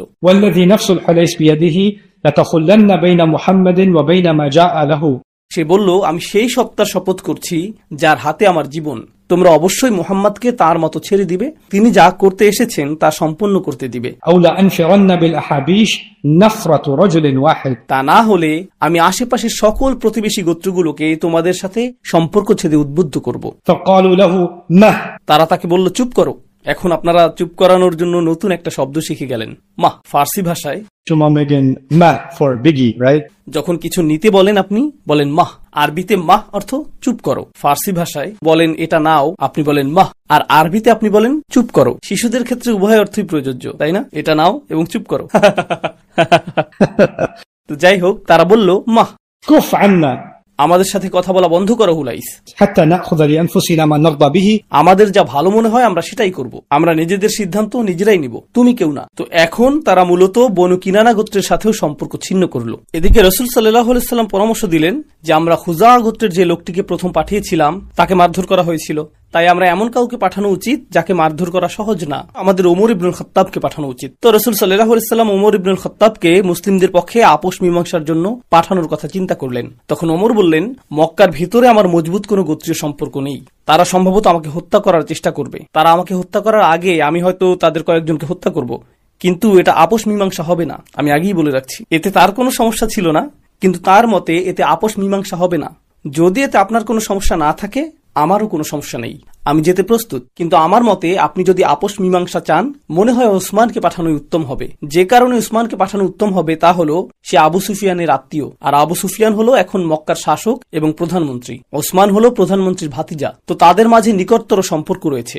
আর সেজন্যই যথেষ্ট সম্ভাবনা রয়েছে যে তারা ওসমানকে আক্রমণ করবে না, কারণ তিনি শাসক পরিবারের অন্তর্ভুক্ত। তাই তার জন্য আপোষ মীমাংসা করা সহজ হবে। ঠিক আছে, বিষয়টি বিবেচনা করে নবীজি ওসমান রাদিয়াল্লাহু তাআলা আনহুকে প্রেরণ করলেন। মক্কায় প্রবেশের পূর্বে একটি দরজা রয়েছে যার নাম বালদাহ। লোকজন ওসমানকে এই দরজার কাছে থামিয়ে দিল। তখন আব্বান ইবনে সাদ ইবনুল আস নামক তার এক আত্মীয়র সাথে তার সাক্ষাৎ হলো। সে তার দূর সম্পর্কে চাচাতো ভাই। সে বলল, না না না, সে আমার চাচাতো ভাই, তাকে প্রবেশ করতে দাও। তো গোত্রীয় এই সম্পর্কের মাধ্যমে ওসমান রাদিয়াল্লাহু তাআলা আনহু ভিতরে প্রবেশ করলেন। যখন তিনি ভিতরে প্রবেশ করলেন, তিনি কুরাইশ নেতাদের সাথে একে একে সাক্ষাৎ করলেন। রাসূল সাল্লাল্লাহু আলাইহি সাল্লাম এই নির্দেশও দিয়েছিলেন তিনি যাতে মুসলিম বন্দীদের সাথে সাক্ষাৎ করেন। মক্কায় কিছু মুসলিমকে বন্দী রাখা হয়েছিল, তো তিনি তাকে তাদের সাথে সাক্ষাৎ করতেও বলেছিলেন। তাই তিনি এমন কিছু মানুষের সাথে সাক্ষাৎ করলেন যাদেরকে মূলত জিম্মি হিসেবে মক্কায় ধরে রাখা হয়েছিল। তিনি মক্কার নেতাদের সাথে একে একে সাক্ষাৎ করলেন। সর্বশেষ তিনি প্রধানমন্ত্রী আবু সুফিয়ানের সাথেও সাক্ষাৎ করলেন, যিনি ছিলেন তার আত্মীয়। আর আবু সুফিয়ান তাকে বলল, আর আবু সুফিয়ান তাকে বলল, আমি কখনোই আরবদেরকে আমাদের সম্পর্কে এই কথা বলার সুযোগ দিব না যে তোমাদেরকে আমরা 1 ইঞ্চি পরিমাণ সুযোগও দিয়েছি। আমি সেটা হতে দিব না। ঘটনা সামনে এগোবার আগে একটু থামছি। আমি চাই আপনারা বুঝুন যে কুরাইশদের জন্য বিষয়টা কেন এতটা নাজুক ছিল। তারা মুসলিমদের সাথে আগেও যুদ্ধ করেছে, 3টি যুদ্ধ ইতিমধ্যেই ঘটে গেছে, ছোট আকারে আরো অনেকগুলো যুদ্ধ সংঘটিত হয়েছে, কিন্তু এই প্রথমবারের মতো আপোষ মীমাংসার অবস্থা তৈরি হয়েছে। আর যখন আপনি আপোষ মীমাংসা করেন, আপনি কিছু প্রদান করেন এবং কিছু গ্রহণ করেন। ইদানিং একটি কথা হয়তো আপনারা শুনে থাকবেন যে আমরা সন্ত্রাসীদের সাথে আপোষ করি না। আপনি যদি তাদের সাথে আপোষ করেন, এর দ্বারা আপনি তাদেরকে বৈধ পক্ষ হিসেবে বিবেচনা করছেন। তো তোমরা তাদেরকে সবসময় সন্ত্রাসী আখ্যায়িত করে এসেছো, আর এখন তোমরা তাদের সাথে আপোষ মীমাংসা করছো এবং তাদেরকে 1 ইঞ্চি হলেও প্রদান করছো। এর অর্থ তোমরা তাদেরকে বৈধতা প্রদান করছো। তারা এখন এতটাই শক্তিশালী যে যারা তোমাদের দৃষ্টিতে অপরাধী ছিল, তারাই এখন তোমাদের বিবেচনায় বৈধ সরকারে পরিণত হয়ে গেল। তোমাদেরকে তাদের বৈধতার স্বীকৃতি প্রদান করতে হবে তাদের সাথে আপোষ মীমাংসা করার মাধ্যমে। আর সেটা হবে কুরাইশদের জন্য বড় ধরনের ক্ষতি এবং বড় ধরনের পরাজয় বৃহত্তর জনগোষ্ঠীর দৃষ্টিকোণ থেকে। প্রসঙ্গক্রমে তারা ইতিমধ্যেই প্রতিবেশী শহর তায়েফকে বলে দিয়েছে যে আমরা আপোষ মীমাংসায় যাব না, এ কথা ভুলে যাও। তারা ইতিমধ্যে বনু কিনানাকে বলে দিয়েছে আমরা আপোষ মীমাংসা করব না। তারা ইতিমধ্যে খুজা গোত্রকে বলে দিয়েছে আমরা আপোষ মীমাংসা করব না, এখান থেকে চলে যাও, এখান থেকে চলে যাও, এখান থেকে চলে যাও। আর এখন আকস্মিকভাবে তাদেরকে আপোষ মীমাংসা করতে হবে। তাই আবু সুফিয়ান বলল, এটা আমাদের জন্য আসলেই অবমাননাকর। এতে আমাদের দুর্বলতা প্রকাশ পাবে। আমাদের দেখে মনে হবে যে আমরা নিজেদের কথায় অটল থাকতে পারছি না এবং আমাদের প্রেস বিজ্ঞপ্তি আমাদের বাস্তব কর্মপন্থা থেকে ভিন্ন। তো অসঙ্গতি প্রকাশ হয়ে যাবে এবং আমাদেরকে পৃথিবীর মানুষ নির্বোধ বলবে। بينما نحن قافلون من الحديبية نادى منادى النبي أيها الناس البيعة والبيعة। এই হাদিসটির বিষয়ে আপনাদেরকে বলেছি। তখন উসমান রাদিয়াল্লাহু তাআলা আনহু মক্কাতে ছিলেন। তখন তারা বলল, আপনি কি তাওয়াফ করতে চান? তিনি বললেন, কেন আমি তাওয়াফ করব? আমি রাসূল সাল্লাল্লাহু আলাইহি সাল্লামকে ছাড়া তাওয়াফ করব না। আমি এজন্য এখানে আসিনি। আমি এসেছি তোমাদের সাথে আপোষ মীমাংসা করার জন্য, যাতে রাসূল সাল্লাল্লাহু আলাইহি সাল্লাম আসতে পারেন এবং আমার সকল সঙ্গীরাও আসতে পারে। এই কথার কারণে তারা উসমানকে রেখে দিতে চাইল। তো এখন বেশ দীর্ঘ সময় পেরিয়ে গেল। এই ব্যাপারে বিভিন্ন ধরনের বর্ণনা রয়েছে। এটা কি কয়েক ঘন্টা নাকি কয়েক দিন আমরা জানি না, কিন্তু উসমান রাদিয়াল্লাহু তাআলা আনহুকে সেখানে রেখে দেওয়া হলো। কোনো খবরও পাওয়া যাচ্ছিল না। এখন অন্য পাশে যা ঘটলো, ওসমান সম্পর্কে আমরা কিছুই জানি না। মুসলিমরা হুদাইবিয়াতে তাবু স্থাপন করে আছেন, কোনো দ্বন্দ্ব সংঘাত নেই। ওসমান সম্পর্কে আমরা কিছুই জানি না। যেভাবে এটা ঘটেছে, আমি তার কাল্পনিক একটা দৃশ্যপট আপনাদের সামনে বর্ণনা করছি। ধরুন কয়েকজন সাহাবী একসাথে বসে আছেন আর বলছেন, অনেক সময় পার হয়ে গেল, তো ওসমান তো আসলো না। হ্যাঁ, আশা করছি তাকে তো হত্যা করা হয়নি। কেউ একজন শুধু বলল, আশা করছি তাকে হত্যা করা হয়নি। 5 ফুট দূরে থেকে আপনি গোটা কথোপকথনটি শুনেননি। আপনি শুধু শুনেছেন হত্যা এবং ওসমান। আপনি বললেন, মনে হয় আমি শুনলাম ওসমানকে হত্যা করা হয়েছে। ওসমান কি আসলেই হত্যার শিকার হয়েছেন? আমি জানি না, যাচাই করে দেখতে হবে। তো আপনি অন্য কারো কাছে গেলেন, ভাই ওসমানকে হত্যা করা হয়েছে কিনা এ ব্যাপারে আপনি কিছু শুনেছেন? না, আমি তো শুনিনি। অন্যদের জিজ্ঞেস করে দেখি। আর যথেষ্ট সংখ্যক বার যখন এ কথা জিজ্ঞেস করা হলো, প্রচুর সংখ্যক মানুষ বলছে যে উসমানকে হত্যা করা হয়েছে। ও, সকলেই জানে যে উসমানকে হত্যা করা হয়েছে, উসমানকে হত্যা করা হয়েছে। তো একটি জনসমাবেশে যা ঘটে থাকে, আপনি কোনো কিছু আংশিক শুনেন, এটা ছড়িয়ে পড়ে আর ছড়িয়ে পড়ে, অবশেষে এটা অন্য কিছুতে পরিণত হয়। এখানে উপস্থিত অল্প বয়স্ক ছেলেরা সম্ভবত টেলিফোন গেমটির সাথে পরিচিত। বাইয়েনা ক্যাম্পাসে একবার টেলিফোন গেমটি খেলেছিলাম। সেখানে কয়েকজন শিশু ছিল, 6-7 বছরের বাচ্চা। টেলিফোন গেম হলো একজনের কানে কানে বলা, সে আরেকজনের কানে কানে বলে, সে আরেকজনের কানে কানে বলে। এরপর আপনি সর্বশেষ শিশুটিকে জিজ্ঞেস করেন সে কি শুনেছে। তো আমি প্রথম শিশুটিকে কানে কানে বললাম বব জোকে মেরেছে, এটাই আমি তাকে বলেছি। 80টি শিশু একে অপরকে কানে কানে বলল। যখন এটা 80তম শিশুটির কাছে পৌঁছলো, আমি জিজ্ঞেস করলাম তুমি কি শুনেছ? সে বলল সাল্লাল্লাহু আলাইহি ওয়াসাল্লাম। কথাটি স্থানান্তরিত হলো, কেউ এটাকে সম্পূর্ণ পরিবর্তন করেনি। জানি না কিভাবে এই পরিবর্তন ঘটে গেল, কিন্তু কেউ একজন সিদ্ধান্ত নিয়েছিল যে ভালো একটা কথা ছড়িয়ে দেই। এখন রাসূল সাল্লাল্লাহু আলাইহি ওয়াসাল্লাম চিন্তিত হয়ে পড়লেন। গুজব এমন ভাবে ছড়িয়ে পড়ল যে তিনিও প্রভাবিত হয়ে পড়লেন। আর ইমানদারগণকে পরীক্ষা করার জন্য আল্লাহ জিবরিল আলাইহিস সালামকে প্রেরণ করলেন। ইমানদারদেরকে ডাকুন এবং তাদেরকে আপনার কাছে একটি অঙ্গীকার করতে বলুন, তাদেরকে অঙ্গীকার করতে বলুন। তো তিনি ডাকলেন। রাসূল সাল্লাল্লাহু আলাইহি ওয়াসাল্লাম একজন সাহাবীকে বললেন সকল মুসলিমদেরকে একসাথে ডাকার জন্য। বাইনামা নাহনু কাফিলুনা মিনাল হুদাইবিয়া নাদা মুনাদিন নবী সাল্লাল্লাহু আলাইহি ওয়াসাল্লাম আইয়ুহান নাস আল বাইআ আল বাইআ। রাসূল সাল্লাল্লাহু আলাইহি ওয়াসাল্লামের নির্ধারিত আহ্বানকারী ডাক দিলেন, লোক সকল বায়াত বায়াত, অঙ্গীকার, অঙ্গীকার গ্রহণের সময় এসে গিয়েছে। অঙ্গীকার হলো আপনি নিজের হাত অন্য কারো হাতের উপর রেখে এরপর শপথ করবেন, এটাই অঙ্গীকার, এটাই বায়াত। ঠিক আছে? নাজালা রূহুল কুদুস, ফেরেশতা জিবরিল নেমে আসলেন, তিনি অঙ্গীকার গ্রহণের কথা বললেন। এটাই ছিল সেই ঘোষণা। মুসলিমগণ জড়ো হতে লাগলো। فسرنا إلى رسول الله صلى الله عليه وسلم وهو تحت شجرة ثمرة بايعناه فبايعناه। আমরা রাসূল সাল্লাল্লাহু আলাইহি ওয়াসাল্লামের কাছে আসলাম আর তিনি একটি গাছের নিচে ছিলেন। তখন আমরা সেখানে একটি অঙ্গীকার গ্রহণ করলাম। অঙ্গীকারটি হলো মূলত ওসমানের জন্য প্রতিশোধ গ্রহণ করা। যদি তাকে হত্যা করা হয়ে থাকে আমরা এর প্রতিশোধ গ্রহণ করব। আমরা এখানে যুদ্ধ করতে আসিনি, কিন্তু তোমরা যদি একজন দূতকে হত্যা করো এটা যুদ্ধ ঘোষণার শামিল, তাই না? ওসমান একজন দূত, আর তাকে যদি হত্যা করা হয় এটা যুদ্ধ ঘোষণার শামিল। আমরা এর পাল্টা জবাব দিব যুদ্ধ ঘোষণার মাধ্যমে। প্রসঙ্গক্রমে আপনি যদি মক্কাবাসীদের সাথে তাদের নিজ এলাকায় গিয়ে যুদ্ধ করেন, খুব সম্ভবত আপনারা সকলেই হত্যার শিকার হবেন। এ কারণেই কিছু সাহাবী বলেছেন যে এই বায়াত, এই অঙ্গীকারটি ছিল মৃত্যুর উপর অঙ্গীকার। অন্যরা বলছেন না, এটি ছিল ন্যায় বিচার পাওয়ার অঙ্গীকার। কিন্তু উভয় মতই একই অর্থ প্রদান করে। তো অনুমান করুন তো এই অঙ্গীকারটি কোন সূরাতে উল্লেখ থাকবে? এই সব কিছু সূরা ফাতহে লিপিবদ্ধ করা হয়েছে। এই মুহূর্তে আমরা সিরাহ এবং হাদিসের উৎসগুলোর প্রতি মনোযোগ দিচ্ছি। এটা শেষ হলে আশা করছি আগামীকালে ইনশাআল্লাহ আমরা আলোচনা করব কোরআন কিভাবে এই সম্পূর্ণ ঘটনাটিকে ব্যাখ্যা করেছে। কারণ একজন সাহাবী অথবা ইতিহাসবিদের কোনো কিছু উল্লেখ করা আর আল্লাহর কোনো কিছু উল্লেখ করার মধ্যে পার্থক্য রয়েছে। এই উৎসগুলো সম্পূর্ণ ভিন্ন, তাই না? কোরআন থেকে আমরা পাবো ঐশী দৃষ্টিভঙ্গি, তাই সেটি আমরা পৃথকভাবে আলোচনা করব ইনশাআল্লাহ। ঠিক আছে? তো রাসূল সাল্লাল্লাহু আলাইহি ওয়াসাল্লাম এই অঙ্গীকারটি গ্রহণ করলেন। এখন তারা যুদ্ধ করতে প্রস্তুত, কারণ রাসূল সাল্লাল্লাহু আলাইহি ওয়াসাল্লামকে হত্যা করার এবং মুসলিমদের ছত্রভঙ্গ করার একটা প্রচেষ্টা ইতিমধ্যেই হয়েছে। মনে আছে সেই 80 জনের কথা?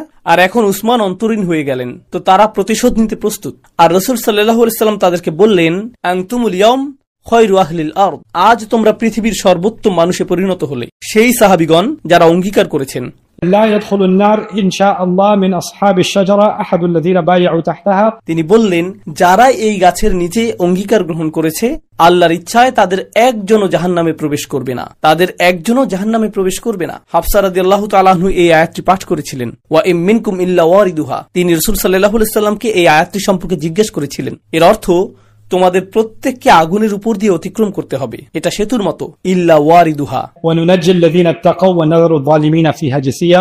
আর রাসূল সাল্লাল্লাহু আলাইহি ওয়াসাল্লাম এই আয়াতটি পাঠ করলেন, অর্থাৎ আমরা তাদেরকে রক্ষা করব যাদের মাঝে তাকওয়া রয়েছে এবং অন্যায়কারীদেরকে জাহান্নামে রেখে দিব। ঠিক আছে? প্রসঙ্গক্রমে হুদাইবিয়ার সেই গাছটি কোথায় ছিল? এটা আল্লাহর মহান বিজ্ঞতার নিদর্শনগুলোর একটি, যে তারা যখন ফিরে এসেছিলেন 1400 মানুষ গাছটির অবস্থান স্মরণ রাখতে পারেননি। ব্যাপারটা বিস্ময়কর। এক ব্যক্তি বলেছিলেন, আমার ঠিক মনে আছে এর অবস্থানটি কোথায়, কিন্তু আমি বলতে পারছি না কারণ আমি অন্ধ হয়ে গিয়েছি। এটা ছিল আল্লাহর একটি বিজ্ঞতা। কারণ পাকিস্তানিরা যদি এখন সেখানে যেত, আমি জানি না কাবাকে ঘিরে বেশি ভিড় থাকতো নাকি গাছটিকে ঘিরে বেশি ভিড় থাকতো। বুঝতে পারছেন তো? এটা আল্লাহর বিজ্ঞতার একটা নিদর্শন যে গাছটির চিহ্ন মুছে গেছে, কারণ না হলে সেটা ভিন্ন কিছুতে পরিণত হতো। মানুষ এর ডালপালা ঘরে নিয়ে রাখতো, মানুষের পাতা সংগ্রহ করত, তারা মাটি খুঁড়ে এর শিকড় বের করার চেষ্টা করত, তারা সেই মাটিও সংগ্রহ করত। সব ধরনের ব্যাপার ঘটে যেত সেই গাছটির কারণে। এটা আসলে সেই উপায়গুলোর একটি যার মাধ্যমে আল্লাহ আমাদের ধর্মকে সুরক্ষিত রেখেছেন শিরকের মধ্যে পতিত হওয়া থেকে।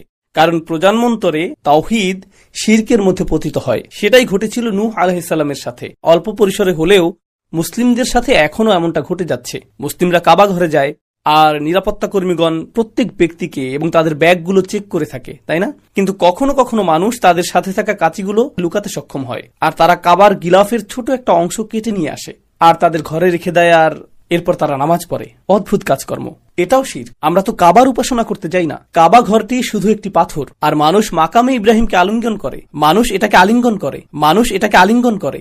এজন্য এটাকে খাঁজকাটা করে বানানো হয়েছে কারণ প্রচুর পরিমাণে আলিঙ্গন ঘটে থাকে। এটা মূর্তি পূজারী ধর্মগুলোর বৈশিষ্ট্য। আপনি যদি মূর্তি পূজারী ধর্মগুলো লক্ষ্য করেন, তারা এই কাজই করে থাকে, তাই না?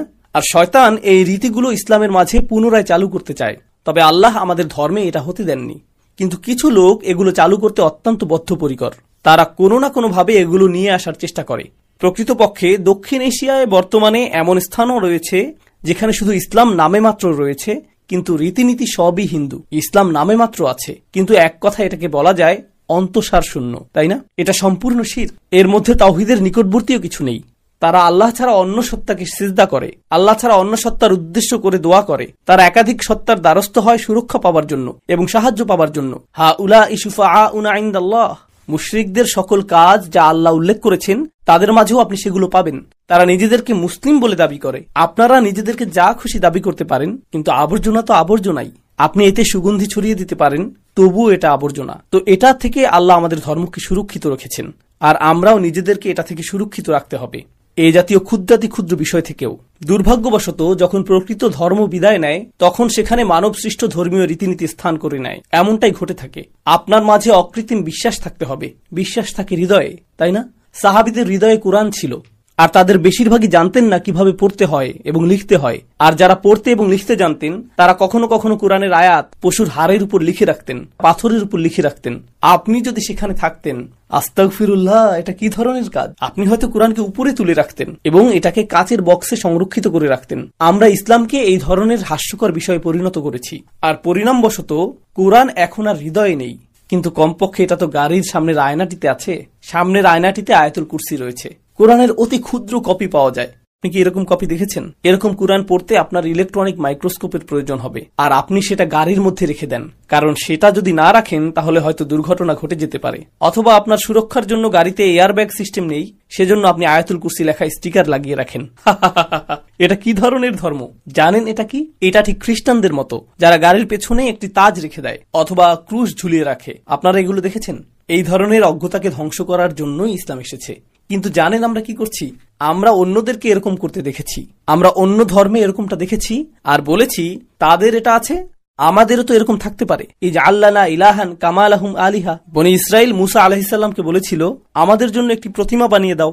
অন্য লোকদের যেমন প্রতিমা রয়েছে, অন্য ধর্মের এগুলো আছে, আমাদেরও এরকম থাকা চাই। তারা গলায় তাবিজ ঝুলায়, আমাদের এরকম তাবিজ ঝুলানো উচিত। তারা হাতে সুতা বাঁধে, আমাদেরও সুতা বাঁধা উচিত। তাদের মন্দির রয়েছে, তাদের সাধু সন্ন্যাসী রয়েছে, তাদের পবিত্র আত্মা রয়েছে, আমাদেরও এরকম করা উচিত। এতে সমস্যার কি আছে? আমরা এই শিরকি রীতিনীতিগুলোর অনেকগুলোই গ্রহণ করেছি, আর এতে আমাদের কোনো সমস্যা হচ্ছে না। আমাদের ধর্মের শক্তিমত্তা হলো আমাদের এই ধর্মটি ইব্রাহিম আলাইহিস সালামের ধর্ম, আর ইব্রাহিম আলাইহিস সালামের এই ধর্মের মূলনীতি হলো মূর্তি এবং বস্তুর উপাসনা বিলুপ্ত করা। কোনো বস্তুই পবিত্র নয়, বরং এই দিন পবিত্র, আল্লাহ পবিত্র, ইসলামের বাণীটি পবিত্র। বর্তমানে মুসলিমরা প্রকৃত কোরআনের তুলনায় সেই কাগজের প্রতি অধিক সম্মান প্রদর্শন করে যার মধ্যে কোরআন লিপিবদ্ধ রয়েছে। এটা আমাদের এই সময়ের জন্য দুঃখজনক একটা বিষয়। আয়াতটি কি বলছে তার প্রতি আপনার খেয়াল নেই, কোরআন কি বলছে আপনি তার পরোয়া করেন না। কিন্তু আপনি সতর্ক থাকেন যে এটি একটি কাগজে লিখিত রয়েছে, এটাকে কি আমি ছিঁড়তে পারবো নাকি পুড়িয়ে ফেলতে হবে, এটাই উদ্বেগের বিষয়। কিন্তু আপনি এবং আপনার পরিবার এর শিক্ষাকে প্রতিদিন ছিঁড়ে ফেলছেন, তার প্রতি আপনাদের ভ্রুক্ষেপ নেই। আপনি মুখের কথায়, ব্যবসায়িক লেনদেনে প্রতিদিন কোরআন ছিঁড়ে ফেলছেন, কোনো পরোয়া নেই। কিন্তু গ্রন্থের আকারে যে কোরআন রয়েছে তার প্রতি আমাদের সম্মান রয়েছে, এবং এটাকে আমরা তাকের উপর রেখে দেই। সুবহানাল্লাহ। তাই আমি রসিকতা করে বলছি, এটা আল্লাহর একটা আশীর্বাদ যে সেই গাছটি অজ্ঞাত হয়ে গিয়েছে। এটি আল্লাহর একটা আশীর্বাদ। গাছটি যদি হারিয়ে না যেত, তারা গাছটির চারপাশে তাওয়াফ করত, আর এতে আমি অবাক হতাম না। তো যাই হোক, প্রসঙ্গক্রমে আল্লাহ যদি কোনো কিছু সংরক্ষণ করতে চান তিনি তা করেন, তাই না? আল্লাহ কাবা ঘরকে সংরক্ষণ করতে চেয়েছিলেন, যেটি হাজার হাজার বছর ধরে মাটির নিচে ছিল। এরপর আল্লাহ এটাকে পুনরুদ্ধার করেছেন ইব্রাহিম আলাইহিস সালামের সময় থেকে। এখন হাজার হাজার বছরের মূর্তি পূজার পরেও আল্লাহ এটাকে পুনরুদ্ধার করতে পারেন। আল্লাহ যদি কোনো কিছুর অস্তিত্বকে বিলীন করে দিতে চান, আল্লাহ যদি আপনাকে জানাতে না চান যে আসহাবুল কাহফের মানুষেরা কোথায় ছিলেন, আপনি তা জানবেন না। আপনি চাইলে তুরস্ক গিয়ে দেখতে পারেন অথবা অন্য কোনো স্থানে খুঁজে দেখতে পারেন। তিনি যদি নূহ আলাইহিস সালামের নৌকার অবস্থান জানাতে না চান, তাহলে আপনি কোনো পর্বতের উপর গিয়ে বলতে পারেন এটা তো এখানে, এটা তো ওখানে। আপনি নিজে যদি জানতে চান যে ইয়াজুজ মাজুজ কোথায় আছে, সেক্ষেত্রে চায়নায় গিয়ে চীনের মহাপ্রাচীর খোরাখুরি করার চেষ্টা করবেন না এটা দেখার জন্য যে তারা সেখানে আছে কিনা। তিনি যদি আপনাকে জানাতে চাইতেন, তিনি বলে দিতেন। মানুষ জুলকারনাইনের প্রাচীরটি খোঁজার জন্য প্রত্নতাত্ত্বিক গবেষণা করতে চাইছে। থামুন, নিজেকে সংযত করুন। জানেন আমাদের ধর্মে কি ঘটে? প্রথমত আমরা শিরকের দিকে চলে যাই, দ্বিতীয়ত আমরা এমন বিষয় নিয়ে আচ্ছন্ন হয়ে যাই যা আল্লাহ এই উদ্দেশ্যে উল্লেখ করেননি। আমি অতি সাধারণ একটা উদাহরণ দিচ্ছি, কিন্তু এটা চিন্তা করার মতো বিষয়। একজন শিক্ষক আপনাকে পাঠদান করছেন, ধরুন একটা ব্যবসা সম্পর্কিত ক্লাস, আর ব্যবসায় তার বহু বছরের অভিজ্ঞতা রয়েছে, কিন্তু অবসর গ্রহণের পর তিনি শিক্ষকতা করার সিদ্ধান্ত নিলেন। তো তিনি শিক্ষকতা শুরু করলেন। ব্যবসায় খুবই সফল হবার পর তিনি ব্যবসা বিষয়ে পাঠদান করছেন, কিভাবে একটা ব্যবসা পরিচালনা করতে হয়, কোথায় আপনি একটা দোকান শুরু করবেন, কিভাবে আপনি অবস্থান নির্ধারণ করবেন, কিভাবে আপনি সিদ্ধান্ত নেবেন যে দোকান ভাড়াটি যুক্তিসঙ্গত কিনা, আপনার বিপণন কৌশল কি কি হবে। তিনি এই সব বিষয় বর্ণনা করছেন। তখন একজন হাত তুলল আর প্রশ্ন করল, সেই দোকানে কোন কোন রঙের মোজা বিক্রি করা যেতে পারে? অন্যজন বলল জুতা এবং মোজাগুলো কি ম্যাচিং করে বিক্রি করতে হবে? আর শিক্ষকটি এভাবে তাকিয়ে থেকে বলছেন, তোমরা আমাকে কি জিজ্ঞেস করছো? আমি তোমাদেরকে 30 বছরের অভিজ্ঞতা লব্ধ অমূল্য উপদেশ প্রদান করলাম, আমি তোমাদেরকে এই বাস্তব উদাহরণ প্রদান করলাম, আর তোমরা আমাকে মোজার রং নিয়ে প্রশ্ন করছো। কেবলমাত্র এই জিনিসটাই তোমাদের মাথায় আসলো? জানেন এটা দ্বারা কি বোঝাচ্ছে? এই ছাত্রটি যে এখানে বসে আছে, তার বাবা মা তাকে স্কুলে পাঠিয়ে প্রচুর অর্থের অপচয় করছে। এর অর্থ এটাই, কারণ সে মূলত নির্বোধ না, কিন্তু তার মন ভুল গতিপথে চলছে। শিক্ষা গ্রহণের পূর্বে তার মানসিক পুনর্বিন্যাস প্রয়োজন। কোরআন এই মানসিক পুনর্বিন্যাসের কাজটাই করে। কোরআন আমাদেরকে বলে যে তরুণ কিছু মানুষ গুহায় ছিল। আল্লাহ কি তাদের সংখ্যা উল্লেখ করেছেন? না, তিনি বলেছেন কিছু মানুষ বলে এই কথা, কিছু মানুষ বলে ওই কথা। আমিও তা বলতে চাই। তাদের একটি কুকুর ছিল। এটা কি চিহুয়াহুয়া জাতের কুকুর? তাহলে তো এটা খুবই ছোট। এটা কি ধরনের কুকুর? এর গায়ে কি কোনো দাগ ছিল? আর আমাদের ইতিহাসেও এমন মানুষ ছিলেন যারা এই ধরনের প্রশ্ন নিয়ে আচ্ছন্ন ছিলেন। কিছু মানুষ ইউসুফ আলাইহিস সালামের ঘটনাটি পড়ে আর বলে, অবশেষে জুলাইখার ভাগ্যে কি ঘটেছিল? আল্লাহ যদি চাইতেন তিনি আপনাকে বলতেন। আপনি গোটা সূরাটি মিস করলেন, আর এখন আপনার সকল মনোযোগ জুলাইখার প্রতি। এটা কেমন নির্বুদ্ধিতা! জানেন আমরা কি করি? আমরা কোরআন পাঠ করি এবং সেখানে এমন সব বিষয়ের প্রতি আমরা মনোযোগ দেই যা কোরআন না, আর আমরা এটাকে বলি তাফসির, মন গড়া তাফসির। আমরা কোরআন অধ্যয়ন করি, এটা কোরআন না, এটা আল্লাহর কিতাবের প্রতি উপহাস। আপনাদের সামনে হজ সম্পর্কিত এই শিক্ষাগুলো আলোচনা করার কারণ হলো এই কাবা ঘরটি তাৎপর্যপূর্ণ। আমি খুব বেশি ওমরায় যেতে চাই না। এর পেছনে অনেকগুলো কারণ রয়েছে। আমি হজ করেছি একবার, সম্ভবত আর হজ করা হবে না। এর পেছনে আমার নিজস্ব কারণ রয়েছে। কিন্তু যখন আমি ওমরা করতে যাই, খুব খারাপ লাগে। আমি দেখতে পাই যে মানুষ তাওয়াফ করছে আর সেলফি নিচ্ছে। আপনি সেখানে রয়েছেন আর তখনও আপনি নিজ সত্তার উপাসনা করছেন। এভাবেই আমি এটাকে ব্যাখ্যা করি। আমি জানি কিছু মানুষ মর্মাহত হবেন, এতে কিছু আসে যায় না, আমি পরোয়া করি না। আপনি আল্লাহর ঘরে রয়েছেন, যেখানে আপনার বাইরের পৃথিবীর কথা ভুলে যাওয়ার কথা। আপনি পৃথিবীর বিষয়ে আগ্রহী থাকবেন। এটা যদি আল্লাহ চাইতেন, তাহলে তিনি তার ঘরটিকে হাওয়াই দ্বীপপুঞ্জে রাখতেন। তিনি সেটাকে ক্যালিফোর্নিয়াতে রাখতেন, যেখানকার আবহাওয়া মনোরম। তিনি এটাকে প্রমোদ বিনোদনপূর্ণ কোনো দ্বীপে রাখতেন, কিন্তু তিনি এটাকে মরুভূমির মাঝে রেখেছেন। কোনো গাছও সেখানে জন্মায় না ভাই। তীব্র দাবদাহ। তিনি আপনাকে কি বলতে চাচ্ছেন? পৃথিবী ভুলে যাও এবং এখানে আসো। পর্যটক হিসেবে এখানে এসো না, আত্মার তৃপ্তির জন্য এখানে এসো না, তোমার রবের জন্য এখানে আসো। লাব্বাইক আল্লাহুম্মা লাব্বাইক। আমি আপনার ডাকে সাড়া দিয়ে এসেছি। আপনি এমন পোশাক পরবেন যে পোশাকে কবরে যাবেন। আমরা যখন কাবার চত্বরে এবং আরাফার ময়দানে আল্লাহর সামনে দাঁড়াই, আপনারা জানেন এর অর্থ কি, তাই না? এটা বাৎসরিক একটা সম্মেলন, যা হলো বিচার দিবসের একটা মহড়া। কারণ আমরা বিচার দিবসে আল্লাহর সামনে দাঁড়াবো।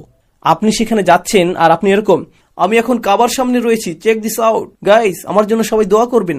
এখন আর আপনার মূর্তি পূজার প্রয়োজন নেই। আপনার নিজ সত্তাই যথেষ্ট। নিজ সত্তার উপাসনা, সেলফির উপাসনা। সুবহানাল্লাহ। তুমি কি তাকে দেখেছো যে তার নিজের কামনা বাসনাকে প্রভু বানিয়ে নিয়েছে? এই ধর্মটিকে আমরা এমনটাই বানিয়ে ফেলেছি। এটা তীব্র বেদনাদায়ক। আপনি যদি আল্লাহর ঘরে যাওয়ার সুযোগ পান, আমি চাই যে আপনি এই ঘটনাটি স্মরণ রাখুন। আমি চাই যে আপনি সেই রক্তের কথা স্মরণ রাখুন। আমি চাই যে আপনি স্মরণ রাখুন সেই দুঃখ দুর্দশার কথা যা সাহাবীগণ সহ্য করেছিলেন। তারা কোনো প্রমোদ ভ্রমণে যাননি, তারা সেখানে সেলফি তুলতে যাননি, এগুলো তাদের মনে ছিল না। তারা মৃত্যুর উদ্দেশ্যে যাত্রা করেছিলেন। আর এখন আমাদের সেখানে যাওয়ার সুযোগ হয়েছে তাদের আত্মত্যাগের কারণেই। আমরা কেউ কাবা ঘরের ধারে কাছেও যেতে পারতাম না যদি তারা এই অবদান না রাখতেন।